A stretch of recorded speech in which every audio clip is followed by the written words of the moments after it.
ముందుగా స్థానిక దైవజనులకి, ఈ సభలకి ముఖ్య వాక్యోపదేశకులు వచ్చిన వంశీ గారికి, అన్నగారికి, అలాగే ఈ వాక్యం వినడానికి వచ్చిన విశ్వాసులైన మీ అందరికీ క్రీస్తు నామమున శుభములు. చిన్న ప్రార్థన చేసుకుందామండి. పరలోకమందున్న మా తండ్రి, ఈ 3 రోజుల దైవత్వాన్ని కూర్చిన తండ్రి, ఈ సభలను బట్టి మీకు స్తుతులు తండ్రి. అనుకూలమైన వాతావరణం ఏర్పరిచి తండ్రి, మీ పిల్లలకు కావలసిన సంగతులు తండ్రి వినిపించడానికి మాకు అనుకూలమైన పరిస్థితులను మీరు దయచేసినందుకు మీకు స్తుతులు, స్తోత్రములు. ఏ సంగతులు అవసరమో అవి బోధించడానికి తండ్రి మమ్మలను వాడుకోండి. ఈ మొదటి వర్తమానంలో తండ్రి, మీ పిల్లలకు మరింత అర్థవంతమైన సంగతులు చెప్పడానికి తండ్రి నన్ను నడిపించండి. నా తర్వాత మాట్లాడుతున్న తండ్రి, మీ కుమారులను కూడా మరింత బలముగా తండ్రి మీ వాక్యము ద్వారా మాతో మాట్లాడతారని కోరుతున్నాం. ఈ సభలను బట్టి తండ్రి మీకే మహిమను ఆరోపిస్తూ మమ్మల్ని మేము తగ్గించుకుంటూ క్రీస్తున్నామని ప్రార్థన సమర్పిస్తున్నాము తండ్రి. ఆమేన్. త్వరగా కొన్ని విలువైన సంగతులు విందాం. నిర్గమాకాండము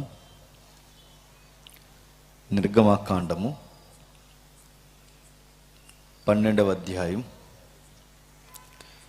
నిర్గమాకాండము 12వ అధ్యాయం సుమారు 8 వచనాలు ఎవరైనా చక్కగా తప్పులు లేకుండా చదవగలిగినారు అంటే చదవండి. నిర్గమాకాండము 12వ అధ్యాయం మొదటి 8 వచనాలు. మోసే అహరోనులు ఐగుప్తు దేశంలో ఉండగా యెహోవా వారితో ఇలాగూ సెలవిచ్చెను,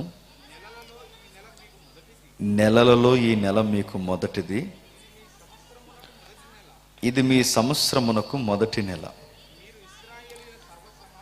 మీరు ఇశ్రాయేలీల సర్వ సమాజముతో ఈ నెల దశమి నాడు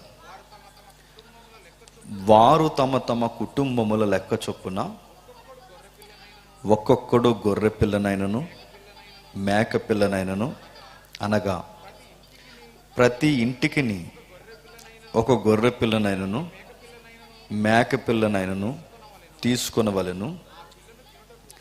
ఆ పిల్లను తినుటకు ఒక కుటుంబము చాలకపోయిన ఎడల వాడును వాని పొరుగువాడును తమ లెక్క చొప్పున దాన్ని తీసుకొనవలెను. ఆ గొర్రె పిల్లను భుజించుటకు ప్రతి వాని భోజనము పరిమితిని బట్టి వారిని లెక్కింపవలెను. నిర్దోషమైన ఏడాది మగపిల్లను తీసుకొనవలెను. గొర్రెల్లో నుండైనను మేకలలో నుండైనను దానిని తీసుకొనవచ్చును. ఈ నెల 14వ దినము వరకు మీరు దాన్ని ఉంచుకొనవలెను. తరువాత ఇశ్రాయేలు సమాజపు వారందరూ తమ తమ కూటములలో సాయంకాలమందు దాన్ని చంపి దాని రక్తము కొంచెము తీసి తాము దాన్ని తిని ఎండ్ల ద్వారబంధపు 2 నిలువు కమ్ముల మీదను పై కమ్మి మీదను చల్లి ఆ రాత్రియే వారు అగ్ని చేత కాల్చబడిన ఆ మాంసమును పొంగని రొట్టెలను తినవలను. చేదు కూరలతో దాన్ని తినవలను. ఆగుదాం. అందరి దగ్గర బైబిల్ ఉందిగా. ఎవరి దగ్గర బైబిల్ లేకపోయినా పక్కవారు బైబిల్ చూస్తూ వినండి. బైబిల్ లేకుండా సభలకు రాకూడదు. బైబిల్ లేకుండా చర్చెస్కి రాకూడదు. మనం వచ్చింది కళ్యాణ మండపానికి కాదు. కాబట్టి మన క్రైస్తవ్యానికున్న గౌరవం ఏదైనా ఉందంటే వాక్యం చూస్తూ వినాలి. నిజాయితీగా ఒప్పుకుందాం. చదివిన వాక్యం మనకేమన్నా అర్థమైందా? మన బొంద మనకేం అర్థం అవ్వలేదు, కానీ చదివాం. తెలుగు అక్షరాలు తెలుసు కనుక చదువుకున్నాం. క్రైస్తవ టెర్మినాలజీలో బైబిల్ చదివే అలవాటు ఉంది కనుక చదువుకున్నాం. తిరగేసి ప్రశ్నించుకుంటే మనకేమన్నా అర్థమైందంటే మన బుర్రలకు ఏం అర్థం కాలేదు. ఎందుకు ఈ సందర్భాన్ని ఈరోజు మనం ఆలోచించాలి అంటే, ప్రతి ప్రాంతంలో అత్యంత వేగంగా ఈ రోజుల్లో మనం తెలుసుకోవాల్సిన ముఖ్యమైన సంగతులు ఇది ఒకటి. నేను చాలా ఏరియాల్లో చెప్పిన ఈ యొక్క వర్తమానమే మీకు కూడా నేను చెప్తున్నాను. రాయబడిన ఈ సంగతులు ఏవైతే ఉన్నావో వీటిని గూర్చి ఆలోచించడం మనకు అవసరం అంటే చాలా అవసరం. ఎందుకంటే జరుగుతున్న పరిస్థితులు మనం జాగ్రత్తగా చూస్తున్నప్పుడు ఈ ప్రపంచం ఎక్కడికో దేన్నో ఎదుర్కోవడానికి వెళుతున్నట్టు మనకు కనబడుతుంది. సమాజంలో సమాధానం లేదు, సమాజంలో ప్రేమలు లేవు, సమాజంలో ఒకరి పట్ల ఒకరికి గౌరవం లేదు, తల్లిదండ్రులు అంటే పిల్లలకి లెక్క లేదు, పిల్లల పట్ల తల్లిదండ్రులకి బాధ్యత లేదు. ఒకటి రెండు కాదు, రాజకీయం కానీ, యాజకీయం కానీ, చదువులు కానీ, ఉద్యోగాలు కానీ, ప్రభుత్వాలు కానీ ఒక్కటి సరిగ్గా ఉందంటే ఏ సెక్టార్ మనం చూసినా అన్నిటిలోనూ ఏదో ప్రమాదకరమైన విషయాలు, మనుషుల చేత మనుషులే దగా చేయబడుతున్న రోజులు ఇవి. ఇవన్నీ చూస్తున్నప్పుడు ఈ సొసైటీ ఎక్కడికి బయలుదేరుతుందంటే దానికి సూత్రం, కారణం ఒక్కటే, ఏదో ప్రమాదాన్ని ఎదుర్కోబోతుంది. ఈ సమాజాన్ని గైడ్ చేసే చట్టాలు లేవు, ఈ సమాజాన్ని ఒక భయపెట్టి ఒక వ్యవస్థలు లేవు. ఎందుకంటే భయపెడతామని చెప్పిన వ్యవస్థల్లో కూడా లసుగులు ఉన్నాయి. ఇలాంటి పరిస్థితుల్లో ఈ సమాజాన్ని చూస్తున్నప్పుడు మీరు జాగ్రత్తగా వినండి. మేధావి వర్గం కానీ, సామాజిక స్పృహ కలిగిన వారు కానీ అందరూ ఆలోచిస్తున్నప్పుడు ఏదో ప్రమాదం ఈ ప్రపంచానికి పొంచుందన్న గుబులు స్టార్ట్ అయింది. అలాంటి ప్రమాదం ఇదిగో ఏదో జరగబోతుందని భయపడుతున్న తరుణంలో ఇటీవల కాలంలో ఒక సైంటిస్ట్ రాసుకున్న ఉత్తరం వెలుగులోకి వచ్చింది. ఆయన రాసుకున్న ఉత్తరం ఏదైతే ఉందో ఆ ఉత్తరాన్ని చూసి మరీ భయపడ్డారు ఈ మేధావి వర్గం. ఏం రాసుకున్నాడంటే ఆయన కొన్ని ముఖ్యమైన సంగతులు రాసుకున్నాడు. ఈ ప్రపంచం ఎలా అంతమైపోద్దో లెక్కలేయడం స్టార్ట్ చేశాడు. ఆ లెక్కలేయడం స్టార్ట్ చేసిన వాడు సాదాసీదా సైంటిస్ట్ కాదు ఆయన. ఆ లెక్కలేయడం ప్రారంభించిన శాస్త్రవేత్త ఎవరంటే సర్ ఐజాక్ న్యూటన్ గారు. ఆయన చెప్పిన సిద్ధాంతాలు చిన్నవా? ఈరోజు వాహనాలు వేసుకుని రోడ్డు మీద తిరుగుతున్నామంటే చర్యకి ప్రతిచర్య అనే సిద్ధాంతం చెప్పింది ఆయనే. రెండవది, ఈరోజు చంద్రమండలం మీదకైనా స్పేస్లోకి ఈరోజు ర్యాకెట్లు వేసుకుని వెళుతున్నామంటే ఏ ఫోర్సులు వెళ్తే గ్రావిటీ ఫోర్స్ను దాటి వెళ్ళగలమో చెప్పిన సూత్రధారులు ఆయనే. ఒకటి రెండు కాదు, ఆయన చెప్పింది థియరీగా చెప్పలేదు, ఆయన చెప్పింది యూనివర్స్కి ఒక లా ఉంది అని చెప్పాడు. ఆయన అంటే ఒక నియమం పనిచేస్తుంది. చెప్పునోడు చిన్నోడు కాదు. ఆయన చెప్పిన సూత్రాల మీద ఈరోజు ర్యాకెట్లు వేసి తిరుగుతున్నాం, ఆయన చెప్పిన సూత్రాల మీద ఈరోజు వాహనాలు వేసి తిరుగుతున్నాం, ఆయన చెప్పిన సూత్రాల మీద ఎన్నో చర్యలు మనం చేపట్టాం. అలాంటి గొప్ప మేధావి సైంటిస్టు ప్రత్యేకించి తనకి ఒక లెటర్ రాసుకుని దాచిపెట్టుకుంటే, ఈ పదం మనం వాడకూడదు కానీ అర్థం అవడానికి ఈ పదం నేను వాడుతున్నాను. ఈ ప్రపంచం కర్మకాలి ఆ ఉత్తరం దొరికింది. ఏమైంది? ఆ ఉత్తరం దొరికితే ఏమైందంటే ఈ ప్రపంచం ముగిసిపోతున్న తేదీలు రాసుకున్నాడు ఆయన. ఆయన చెప్పినట్టు జరుగుద్దా లేదా ఆర్గ్యుమెంట్ తర్వాత పక్కన పడేయండి, కానీ ఆ ఉత్తరాన్ని మనం నమ్ముతామా లేదా అన్నది ముఖ్యంగా మనకు తెలుసు. అది మనం నమ్మం. కానీ ఈ మేధావి వర్గం మాత్రం ఆ ఉత్తరాన్ని బాగా నమ్ముతుంది. ఏమని రాసుకున్నాడు ఆ ఉత్తరంలో అంటే, ఆయనకి ముఖ్యంగా కొన్ని అధ్యాయాలు ఇష్టమంట. అందులో దానియేలు గ్రంథం, ముఖ్యంగా ప్రకటన గ్రంథం, ముఖ్యంగా పోలికగా డీకోడ్ చేసే ఇదిగో ఈ నిర్గమాకాండం 12వ అధ్యాయంలో ఉన్న సన్నివేశాలు కూడా ఆయనకి చాలా ఇష్టమంట. ఇదంతా పేపర్లో పడింది. ఎంతమంది చదివారో ఒకవేళ డౌట్ ఉంటే బ్రేక్ తర్వాత నన్ను అడగండి, మీకు ఫార్వర్డ్ చేస్తా. ఆ ఉత్తరంలో ఏమని రాసుకున్నాడంటే ఆయన కొన్ని లెక్కలు వేస్తాడు. దానియేలు గ్రంథం కానీ, ప్రకటన గ్రంథం కానీ, ఇలాంటి నిర్గమాకాండం పోలికలో డీకోడ్ చేసిన కొన్ని అధ్యాయాల పరంపర కానీ ఆయన అన్ని కోట్ చేస్తే ఆయనకి లెక్కల్లో తేలింది ఏంటంటే ఈ ప్రపంచం ఇప్పటి నుండి ఒక 30 ఏళ్లలో ఈ ప్రపంచం అంతమవ్వబోతుందంట. సరిగ్గా 30 సంవత్సరాలకి ఈ ప్రపంచం అంతమవ్వబోతుందంటే అవును అంతమవ్వబోతుందని ఆ మేధావి చెప్పింది ఖచ్చితంగా జరుగుద్దని వాళ్ళు నమ్ముతున్నారు. వాళ్ళు ఎప్పుడైతే వాళ్ళ బలంగా నమ్ముతున్నారో ఎలా అంతమవుద్ది అది క్లియర్గా చెప్పలేదు ఆయన. ఎలా అంతమవబోతుంది ఆ ఉత్తరంలో అంత పూర్తి వివరణ లేదు. కాకపోతే సంఖ్యను మాత్రం రాసించాడు ఆయన. సరిగ్గా 30 ఏళ్ళు అంటే 10 3 తఫాలుగా 3 పదులు గడిస్తే 30 ఏళ్ళ తర్వాత ఈ ప్రపంచం అంతమవబోతుందని ఆయన రాసినప్పుడు ప్రపంచం భయపడింది. ఎలా అంతమవబోతుంది అన్నప్పుడు ఈ మేధావులందరూ కలిసి దాన్ని స్టడీ చేస్తే దీనికి కారణాలు ఏమని ఉన్నాయంటే కారణాలు ఎతికారు. అందులో ఒక్కొక్కడు ఒక్కొక్క కారణం చెప్పాడు. వాళ్ళ థియరీలో ఒక్కొక్క కారణం చెప్పారు. ఏ కారణం చెప్పారంటే, న్యూటన్ గారు ఎలాగూ అంతమైపోద్దని చెప్పాడు కనుక, ఎలా అంతమైపోద్దంటే ఒకడు అన్నాడు, అందులో కొంత మేధా వరకు మరి ఎవడ పుట్టించాడో తెలియదు కానీ, అందులో పుట్టించిన వారు ఏమన్నారంటే, త్వరలోని ఈ ప్రపంచం అంతమైపోద్ది. ఆ ప్రపంచం ఎలా అంతమైపోద్దంటే, ఈ సముద్రం నుంచి పెద్ద పాము వస్తుందంట. అది పాము అంటే బాగోదని దీనికి ఒక సైన్స్ నేమ్ పెట్టారు. దాని పేరు లివియథాన్ అన్న. అది త్వరలోనే వస్తుందంట. ఆ వచ్చింది ఏం చేస్తుందట, అది సముద్రంలోంచి ఇలా పైకి లెగుస్తుందట. ఆ పైకి లేచినప్పుడు సముద్రం మట్టం పెరుగుద్దట. ఆ నీరు ఆరిన నేల మీదకి వస్తుందట. అందుకు ప్రపంచం అంట అతలాకుతలం అయిపోయి మాయమైపోద్దంట. మీకు ఎవడ చెప్పాడంటే, ఇలా పాము చెప్పింది. ఇలా పాము. నేను అడుగుతున్నాను, ఎలా రా దీన్ని లెక్కలేస్తానంటే, ఇదిగో న్యూటన్ లెటర్ ప్రకారం, చూస్తున్న పరిణామం ప్రకారం, ఎక్కడో పసిఫిక్ సముద్రంలో ఏదో జరుగుతున్న వైనము, ఇదంతా చూస్తుంటే ఏదో రాబోతుందని ఆ బయట ఉన్నవారు అరకొరగా వాళ్ళు మాట్లాడితే, మన వాళ్ళు కూడా ఆ వీడియోస్కి రివ్యూలు ఇస్తున్నట్టుగా మన వాళ్ళు ఏం చేశారంటే, ఇదిగో లివియథాన్ కొరకు యోబు గ్రంథంలో చెప్పారని 41వ అధ్యాయం దానికి తగిలించారు. ఒక్కొక్కరులా మాట్లాడి అది కాదు ఇది కాదు అని మాట్లాడుతున్నారు. మరికొంతమంది ఏమన్నారంటే, పాము కాదు ఏం కాదు, పొర కనబడింది అన్నారు. పొర అంటే ఏంటి? ఓజోన్ పొర అంటే ఏంటని అడగండి. ఓజోన్ పొర అంటే మీకు అర్థం అవడానికి మన దగ్గర ఒక మాస్ ఎగ్జాంపుల్ ఉంది, చెప్తాను వినండి. అమ్మ గర్భంలో అండం పిండం అవ్వాలంటే లోపల ఒక సంచి ఉంటుంది. మన భాషలో ఏమంటారు చెప్పండి? గర్భసంచి. ఆ గర్భసంచిలోనే, బాగా వినాలి, ఆ గర్భసంచిలోనే అండం పిండమయ్యి బిడ్డగా మారుతుంది. ఈ 9 నెలలు బిడ్డ ఎదగాలి అంటే ఒక సంచి కావాలి, బెలూన్ కావాలి. ఆ సంచినే మనం గర్భసంచి అంటే, ఆ సంచి కన్నం పడింది అనుకోండి, తల్లికి ప్రమాదమే, బిడ్డకి ప్రమాదమే. ఇది మీకు అర్థమైతే, ఈ భూమండలాన్ని కూడా పెద్ద సంచి ఉందట. దాని సైన్స్లో ఏమంటారంటే ఓజోను పొర. ఈ సంచి లోపల ఉన్నాం మనం.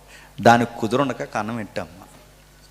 ఏం చేస్తాం? ఫ్యాక్టరీలు కట్టి అవి కట్టి కలుషితమైన వాయువులన్నీ వదిలితే దానికి కన్నం పడింది. ఆ కన్నం సైజు పెరిగింది. పెరిగితే ఏమవుద్దంటే మళ్ళీ ఎలా చెప్తారు, ఏమని చెప్తారంటే, సూర్యకిరణాలు డైరెక్ట్గా వస్తే మనుషులకు వ్యాధులు వచ్చేస్తాయట.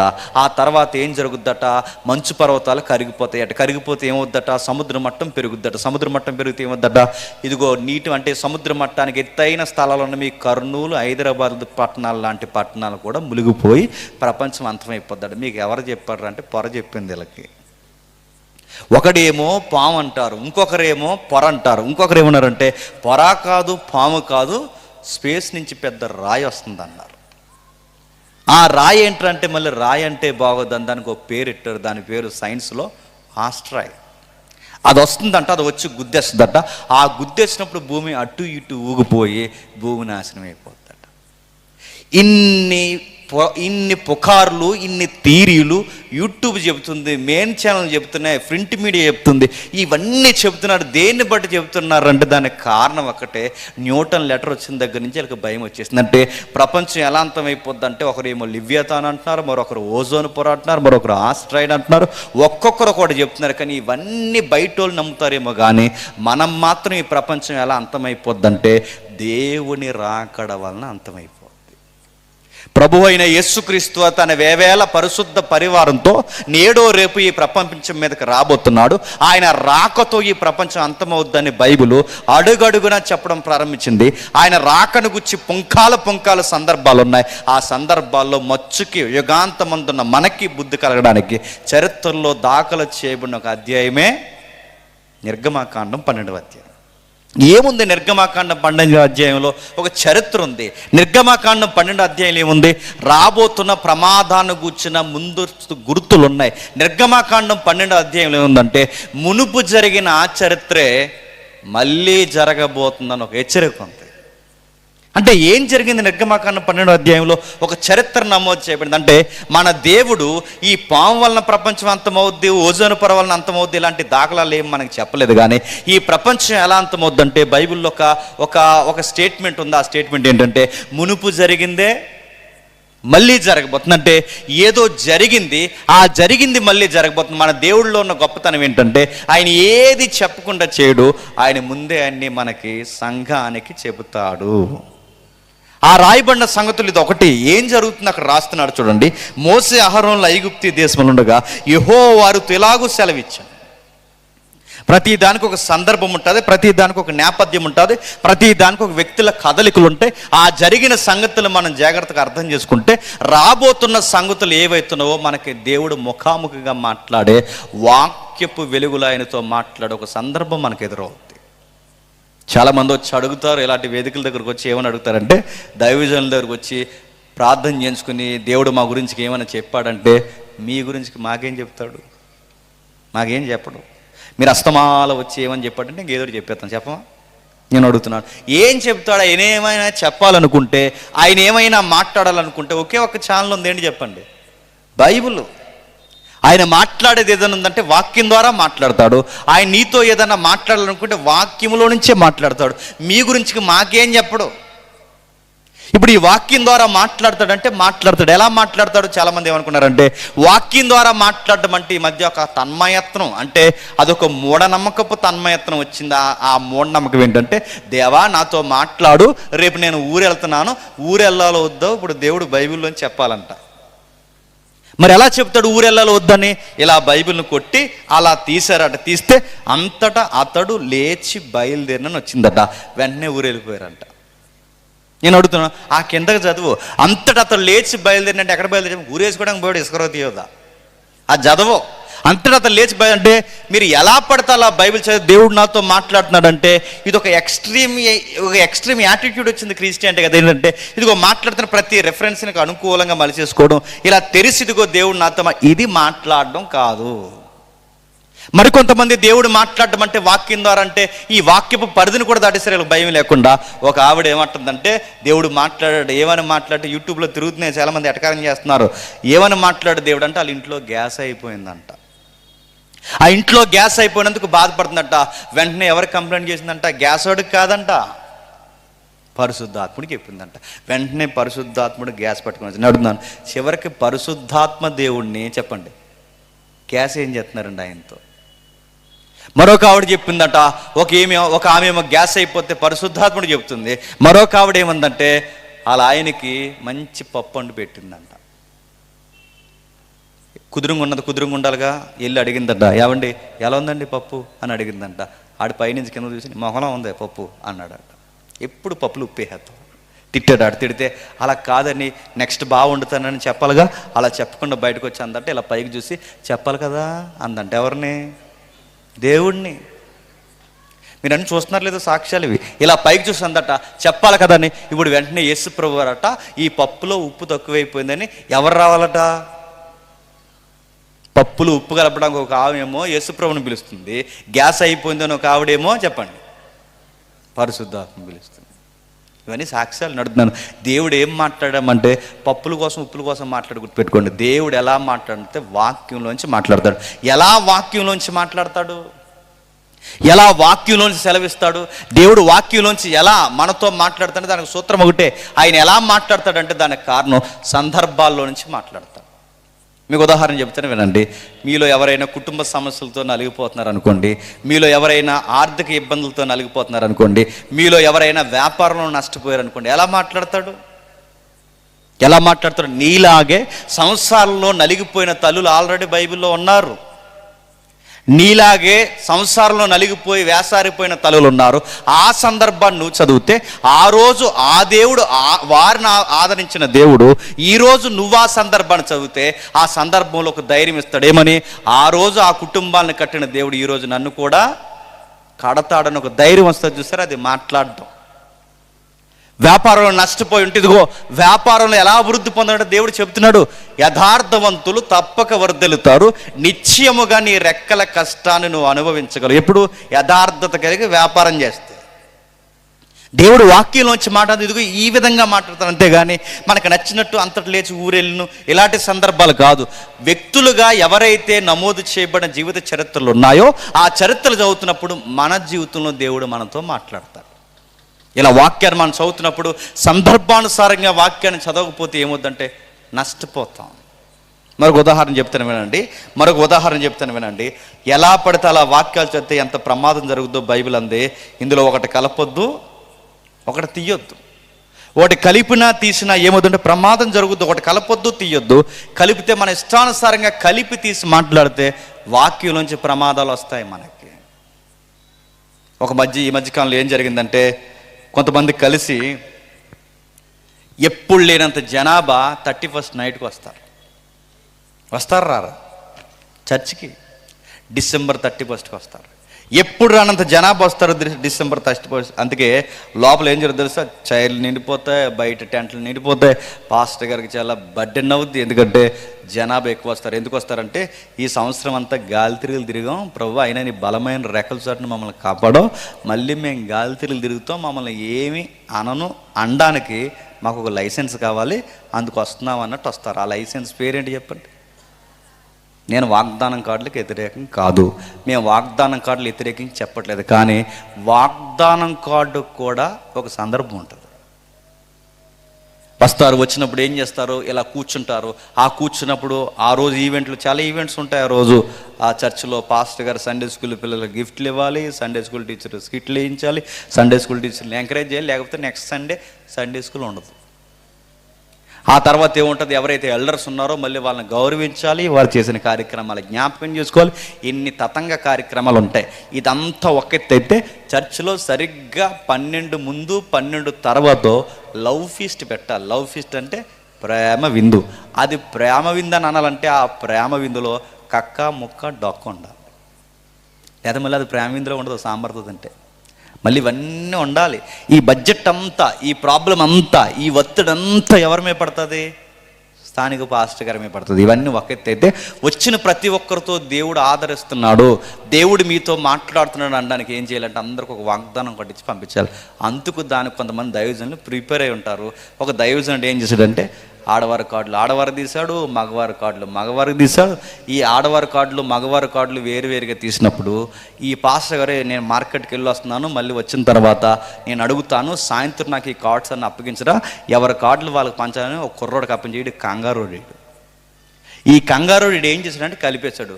ఏం చేస్తాడు, ఈ కంగారులో చర్చిలో అప్పుడప్పుడు కంగారుగా తిరిగే కుర్రోళ్ళు ఉంటారు చూసారా, వీళ్ళ కంగారు ఎంత కంగారు అంటే, ఇలా బరకాలు బాగేస్తారు, టెంట్లు బాగేస్తారు, ఇలాంటివన్నీ బాగా పెడతారు, కుర్చీలు బాగేస్తారు, స్టేజ్ మీద డెకరేషన్ అంతా బాగా చేస్తారు. వీళ్ళకుండే జబ్బు ఏంటంటే, వాక్యం చెప్పేటానికి మాయమైపోతారు. అదో జబ్బు వీళ్ళకి. నేను అందరిని అంటలేదు, కొందరిని. వీళ్ళన్నీ బాగానే పెడతారు, వాక్యం చెప్పేటానికి మాయమైపోతారు. ఈ కంగారు కూరగాయలు ఎలా తిరిగి, వీళ్ళ సభ అంతా వీళ్ళ భుజాల మీద తిరుగుతున్నట్టు, చర్చ్ అంతా వీళ్ళ భుజాల మీద ఉన్నట్టు ఆ ఫీలింగ్ ఇచ్చి తిరుగుతుంటారు. వీళ్ళు చూసారు ఎప్పుడైనా? వీళ్ళ వాక్యం వినరు. వీళ్ళ వాక్యాలు వింటున్నప్పుడు వీళ్ళ చేతుల్లో బైబిల్ ఉండో, ఎలా పడతా అలా తిరుగుతుంటారు. వీడికి ఏదో పని చెప్పాలని పాస్టర్ గారు ఏం చేశారంటే, ఒరే ఈ వాగ్దాన కార్డులన్నీ నీ దగ్గర జాగ్రత్తగా ఉంచడంటే, అలాగే సార్ నా దగ్గర ఉంచుతాను. వీడి కంగారుడుగా కలిపేశానన్న మొక్క పాస్టర్ గారికి చెప్తే పాస్టర్ గారు చీ అంటారని ఆడు చేయకుండా పాస్టర్ గారికి ఇచ్చారు. పాస్టర్ గారికి మొక్క తెలియదు. ఎవరికి అలాగే వాదార్పు మెసేజ్లు చెప్పిన తర్వాత ఆయన వాగ్దాన కార్డులు పంచుతున్నాడు. అందులో ఆడవారి కార్డులు మగవారి కార్డులు వేరువేరుగా ఉన్నాయి. ఇటు కలిపేసి ఇచ్చాడన్న సంగతి పాస్టర్ గారు తెలియక పనిచేస్తే, అందులో వయసులో ఉన్న కుర్రోడికి ఎలా వచ్చిందో అందులో ఎలా ఉంది, వచ్చే ఏడాది గర్భవతి అవుతాను. అవుతాడాడు? చస్తాడు? అవుతాడా అని అడుగుతున్నాను. అందులో అడుగుతాను. ఇప్పుడు ఆ కార్డు ఆడు ఎలా అప్లై చేసుకుంటాడు? దాన్నే ఏమంటారంటే సందర్భము. ఏం సందర్భం? అది ఎక్కడ మాట? ఆది కాండంలోనిది. ఎవరికి చెప్తున్నాడు దేవుడు? శారమ్మకి చెప్తున్నాడు. ఎందుకు చెప్తున్నాడు? వాళ్ళకు ఒక వాగ్దాన పుత్రుడు వస్తాడని దేవుడు వారికి సెలవిస్తున్నాడు. దీన్ని సందర్భానుసారంగా వాక్యము అర్థం చేసుకోవడం అంటారు. ఇది ఎందుకు మనం ధ్యానిస్తున్నామంటే, ఇప్పుడు నిర్గమాకాండం 12వ అధ్యాయానికి కూడా చెప్పండి ఒక సందర్భం ఉంటుంది. ఆ సందర్భాన్ని మనం జాగ్రత్తగా చదివితే దేవుడు నీతో మాట్లాడతాడు. యుగాంతమందున్న మనకి రేపేం జరగబోతుందో ముందే దేవుడు సెలవిచ్చాడు. ఏం జరగబోతుంది? మోసే అహరోన్లు ఐగుప్తీ దేశంలో ఉండగా యెహోవా వారితో ఎలాగూ సెలవిచ్చాడు. వారు ఐగుప్తీ దేశంలో ఉండగా ఎలాగో సెలవిచ్చినట్టు ఏం సెలవిచ్చాడు? మళ్ళీ ప్రశ్న. ఐగుప్తీ దేశంలో ఉండగాటనంటే వాళ్ళు ఉండగాటనంటే వాళ్ళు అక్కడ వారు కారా? అక్కడ ఉండరా? వాళ్ళు అక్కడ వారు కారు, వారు ఆ దేశానికి సంబంధించిన వారు కారు. అక్కడ ఉండగా అన్నాడంటే అక్కడ ఏదో సందర్భం ఉంది. ఏమి సందర్భం ఉంది? దాని వెనకాల కొంచెం చరిత్ర ఉంది. మనం బ్రీఫ్గా 4 లైన్స్లో మనం విందాం. ఏముందంటే, అబ్రహాం గారు తెలుసుగా, తెలిసినా తెలియపోయింది తెలిసినట్టే తెలుసు కదా. అబ్రహాం గారిని దేవుడు పిలుచుకున్నాడు. నాహో జలప్రలయం తర్వాత దేవుడు ఎంపిక చేసుకున్న ప్రత్యేకమైన మనుషుడు అబ్రహాం గారిని పిలిచినారు. దేవుడు ఒక వాగ్దాన పుత్రుని ఇస్తాడని దేవుడు ఒక వాగ్దానం చేశాడు. ఆ వాగ్దాన పుత్రుని ఇస్తానన్న దేవుడు ఇస్తానన్నవాడు ఇవ్వక త్వరగా ఇవ్వకుండా 25 సంవత్సరాలు ఆలస్యం చేశాడు. ఎప్పుడైతే 25 సంవత్సరాలు ఆలస్యం చేశాడో అన్నట్టుగానే ఎదురు చూపులకి చక్కగా దేవుడు 25 సంవత్సరాల తర్వాత వాగ్దాన పుత్రుడు పుట్టాడు. ఆ వాగ్దాన పుత్రుడి పేరు ఇస్సాకు. ఇస్సాకు ఎప్పుడైతే పుట్టాడో మళ్ళీ ఇస్సాకుకి దేవుడు ట్విన్స్ని ఇచ్చాడు, కవల పిల్లల్ని. ఆ కవల పిల్లలు ఎప్పుడైతే పుట్టారో ఆ కవల పిల్లల్లో మళ్ళీ మనకు కావాల్సిన కథానాయకుడు యాకోబు గారి జీవితం సగం ఏమో లవ్ స్టోరీలు, సగం జీవితంలో ఏమో తుంటి ఏమో ఎరగొట్టుకోవడం. ఆ ఎరగొట్టిన తర్వాత ఆయన పేరు తీరు పూర్తిగా దేవునికి దగ్గర అవడం. అప్పుడు దేవుడు ఆయనకి పెట్టిన పేరు యాకోబు కాదు, ఇశ్రాయేలు. ఆ ఇశ్రాయేలుకి దేవుడు మళ్ళీ 12 మంది కొడుకులను ఇచ్చాడు. ఆ 12 మంది కొడుకులను ఇస్తే ఆ 12 మందిలో మళ్ళీ మనకు కావాల్సిన కథానాయకుడు యోసేపు. ఎప్పుడైతే యోసేపు వచ్చాడో యోసేపు గారితో కొంచెం మనం ఆగితే చరిత్ర ఉంది. ఏముంది యోసేపు గారి దగ్గర ఏముందో మనకు తెలుసు. 11 మంది అన్నయ్యలు ఆ తమ్ముడిని చూసి ఏడిశారు. వ్యాఖ్యానకర్తలు ఏమంటారంటే ఆయనంట డ్రీమ్ బాయ్ అంట. ఎలా డ్రీమ్ బాయ్? చూడ్డానికి బాగుంటాడంట, అలాగే ఆయనకి డ్రీమ్స్ కూడా ఎక్కువ వస్తాయంట. ఎవరికి? యోసేపుకి. అందుకే ఆయన డ్రీమ్ బాయ్, చూడ్డానికి బాగుంటాడు, డ్రీమ్స్ కూడా ఎక్కువ వస్తాయి. ఆయన ఎప్పుడైతే ఆ కళలు కట్టినాడో ఈయనకున్న మైండ్ సెట్ ఏంటంటే ఏది దాచుకోడు, అన్ని బయటకు చెప్తాడు. ఆ చెప్పేది ఎవరెవరికో చెప్పకుండా ఆయన చూసి ఏడిసే వాళ్ళకి చెప్పాడు. అన్నయ్యలు నాకు కళ వచ్చిందిరా, ఆ కళ ఏంటో కాదు, ఆ కళ ఏంటంటే ఒక నక్షత్రం నిలబడింది, మిగిలిన 11 నక్షత్రాలు సాష్టాంగం పడుతున్నట్టు నాకు కళ వచ్చిందిరా అనగానే వీళ్ళ పైనుండి కింద చూసి అన్నారు, నీకు అన్నీ ఎలాంటి కళ్ళు వస్తాయంట్రా అన్నారు. వాళ్ళ కళ చెప్పిన వెంటనే కంటెంట్ అర్థమైపోయింది. అదేంటో చెప్పకుండా పూర్తిగా వాళ్ళకి అర్థమైపోయింది. మళ్ళీ నెక్స్ట్ డే కళ వచ్చిందట, ఆ కళ చెప్పాడు. అని నాకు మళ్ళీ కళ వచ్చింది. ఆ కళ ఏంటంటే ఈసారి ఒక నక్షత్రం నిలబడింది, 11 నక్షత్రాలు సాష్టాంగ పడుతున్నాయి. ఇప్పుడు ఈ నక్షత్రాలతో పాటు సూర్యుడు చంద్రుడు సాష్టాంగ పడుతున్నాడు, నా కళ వచ్చాయని. కానీ వీళ్ళు అన్నారు, అన్నీ నీకు ఎలాంటి కళ్ళు వస్తాయి. ఎందుకు? ఇక్కడ సూర్యచంద్రుడు అంటే ఎవరు? అమ్మ నాన్న. ఇక్కడ 11 నక్షత్రాలు అంటే ఎవరు? వాళ్ళు. ఇలాంటి కళలు కానీ ఆ అబ్బాయి దాచుకోకుండా అంత ఓపెన్గా చెప్తుంటే తట్టుకోలేక ఏడ్చారు. ఈ ఏడ్చింది ఎవరంటే ఎదురింటి ఎల్లయ్య పక్కింటి పొల్లయ్య కాదు. ఏడ్చింది ఎవరు చెప్పండి? సొంత అన్నీలు. మనకి బాగా పెద్ద శత్రువులు ఎవరవుతారో చెప్పిన యూనివర్సల్ సూత్రం రాసి పెట్టుకోండి. మనోళ్ళే పెద్ద పగోళ్ళు అవుతారు. ఎదురింటోడితో గట్టిగా వేస్తే 2 కేకలు వేస్తాం, పక్కింటోడితో గొడవ వస్తే 2 దెబ్బలు కొడతాం, లేదా మనం కొడతాడు, అయిపోయింది అంతే. కానీ వీళ్ళు చాలా డేంజరు. ఎవరు? మనోళ్ళే. యోసేపుకి అతిపెద్ద శత్రువులు అంటే వాళ్ళే. అక్కడి వరకు ఎందుకండి, మోసే మీదకి మొట్టమొదటి తిరుగుబావుట ఎగరేసింది ఎవరో తెలుసా? సొంత బాబాయ్ గారు అబ్బాయి కోరాహు. మోసే మీద తిరగబడింది ఎవరో తెలుసా? సొంత అక్క. ఏ అక్క అయితే నది నుంచి రక్షించిందో ఆ అక్కే మోసే మీద తిరగబడిందంటే మీరు నమ్మగలరా?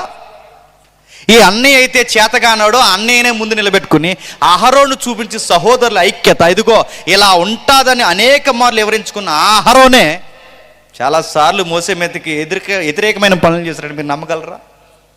స్వజనులైన వారే ప్రభు అయిన యేసుక్రీస్తు వారిని చంపారు, స్వజనులైన వారే పౌలు మీద తిరగబడ్డారు. ఎక్కడ మీరు చూడండి, సొంత వాళ్ళే పెద్ద శత్రువులు అవుతారు. అయిపోయారు. ఎప్పుడైతే అయ్యారో యోసేపు గారిని చూసి ఏడుస్తున్నారు. సరిగ్గా ఏడుస్తున్న టైంలో యాకోబు గారు మరింత వాళ్ళ ఏడవడానికి చేసిన పని ఏంటంటే రంగురంగుల మొక్కలన్నీ కలిపి ఒక సొక్కా గుట్టి యోసేపుకి ఇచ్చాడంట. ఆ సొక్క తిరుగుతున్నాడు ఎవరు? యోసేపు గారు. బాగా వినండి, యోసేపు గారు అందగాడడానికి గుర్తేంటి చెప్పిన, ఆ రంగురంగుల మొక్కల సొక్కా వేసుకున్న సొక్కావుకి అందం వచ్చిందంట. అదేంటి, యోసేపుకి అందం వచ్చిందా, సొక్కావుకి అందం వచ్చింది? సొక్కావుకి అందం వచ్చింది. ఎందుకు చెప్పిన, అదే రంగురంగుల మొక్కల సొక్క మనం వేసుకుని మన ఈదిలో నడితే ఏమవుతుంది చెప్పండి? కుక్కలు పరిగెడి చేస్తే మనం ఇంకేం జరుగుతుంది? నవ్వేస్తారు మనం చూసి. నడుగుతున్నాను, అదే సొక్క మనం వేసుకుని నవ్వుతారు. కానీ ఈయన వేసుకున్న తర్వాత ఆ డ్రెస్కి అందం వచ్చిందంట. విషయం ఏంటి చెప్పిన, ఆ సొక్కా చూసి కూడా ఏడిశారండి. ఎవరు? అన్నయ్యలు. యాకోబు గారు ఎప్పుడైతే ఇచ్చారో ఆ బట్ట చూసి ఏడ్చారు. సరిగ్గా తీసుకెళ్లారు, ఆ గోతులో పడేశారు. అదే బట్ట చింపి ఆ మొక్క తెచ్చి, నాన్న తమ్ముడిని మృగం ఎత్తిపోయింది అన్నారు. తీసుకెళ్లారు. ఆయన తీసుకెళ్లి ఆఫీసర్ ఇంట్లో పడేశారు. ఆఫీసర్ ఇంట్లో ఆయన అధికారి అయ్యాడు. సరిగ్గా అధికారి అయిన తర్వాత ఆఫీసర్ వైఫ్ ఏం చేస్తుందో మనకు తెలుసు. ఆయన మీద ఒక నెపం మోపింది. ఎప్పుడైతే మోపిందో మనకు తెలుసు. ఆయన తీసుకెళ్ళి జైల్లో పడేశారు. చరిత్రలో చదువుకుంటే సుమారు 14 సంవత్సరాలు జైల్లో ఉన్నాడట. 14 సంవత్సరాలు. చెయ్యని తప్పుకి 14 సంవత్సరాలు జైల్లో ఉంటే, జైల్లో ఉన్న ఆయనకి ఇప్పటి వరకు కళలు ఆయనకు వచ్చాయి. ఇక నుంచి కళలు పక్కోలకు వస్తున్నాయి. ఆ పక్కోళ్ళకి ఎప్పుడైతే కళలు వచ్చాయో, కళలు వచ్చిన వారు టెన్షన్ అవుతున్నప్పుడు వాళ్ళని పిలిచి వాళ్ళిద్దరికి భావం చెప్పాడు, ఇదిగో నీ మెడ మీదకి కత్తి వస్తుంది, నీ తల మీదకి కిరీటం వస్తుంది. అన్నట్టుగానే ఒకటి మెడ మీద కత్తి వచ్చింది, మరొకటి మెడ మీదకి కిరీటం వచ్చింది. కిరీటం పొందుకున్నాడు 2 సంవత్సరాలు మర్చిపోయాడు. ఎందుకంటే మనుషులకు ఉండే గుణం ఏంటంటే మేలు జరిగిన తర్వాత మర్చిపోతారు. మర్చిపోయిన వాడు సరిగ్గా రాజుగారు ఎప్పుడైతే కలగన్నారో, రాజు కలగన్నప్పుడు రాజు టెన్షన్ అవుతున్నాడు. అయ్యా నాకేం అర్థం కావట్లేదని ఉక్కిరిబిక్కిరి అవుతున్నప్పుడు రాజుగారికి ఒక సలహా ఇచ్చాడు. వీడు గవర్నమెంట్ ఎంప్లాయీగా జాయిన్ అయ్యి, అయ్యా నాకు లైఫ్ ఎక్స్పీరియన్స్ ఉంది, నేను ప్రాక్టికల్గా చెబుతున్నాను, నాకు ఇలాగే కలొచ్చి నేను టెన్షన్ అవుతున్నప్పుడు జైల్లో ఒక ప్రిజనర్ నాకు భవిష్యత్తు ఏం జరగబోతుందో చెప్పాడు. ఆ ఖైదీని మీరు పిలిపిస్తే ఖచ్చితంగా మీకు కూడా చెప్తారంటే వెంటనే పిలిపించారు, రాజు దర్బార్లో నిలబెట్టారు. నిలబెట్టిన తర్వాత మాట్లాడు. ఆ ప్రిజనర్ ఇలా మాట్లాడు, ఆ వ్యక్తి ఆ ఖైదీ ఇలా అన్నాడు. ఏమన్నాడంటే, ఇదిగో మీకు ఆ విషయం చెప్పాలి రాజా, మీకు బలిసిన 7 ఆవులు, బక్కజిక్కిన 7 ఆవులు మీ కళ్ళలోకి వచ్చాయి, అవునా? 7 బలిసిన ఎన్నులు, 7 బక్కజిక్కిన ఆవులు, మీకు 7 బక్కజిక్కిన ఎన్నులు మీ కళ్ళలోకి వచ్చాయి, అవును. 7 7 7 4 ఏళ్ళు ఇందులో కామన్గా మనకు కనబడుతున్నది. బలిసిన ఆవులు, బలిసిన ఎన్నులు, బక్కజిక్కిన ఆవులు, బక్కజిక్కిన ఎన్నులు. ఇవి 7 7 దేనికి సంకేతం అంటే, రాజా మీకు చెబుతున్నాను, 7 సంవత్సరాలు ఈ సమృద్ధి పంట పండబోతుంది. ప్రపంచానికి 7 సంవత్సరాలు కరువు రాబోతుంది. ఈ కరువు వస్తుందన్న సంగతి కలగనని మీకు తెలుసు, భావం చెబుతున్న నాకు తెలుసు. 3వ దేశం వాడు ఎవడికి ఇది కరువు వస్తుందన్న సంగతి చెప్పండి తెలియదు.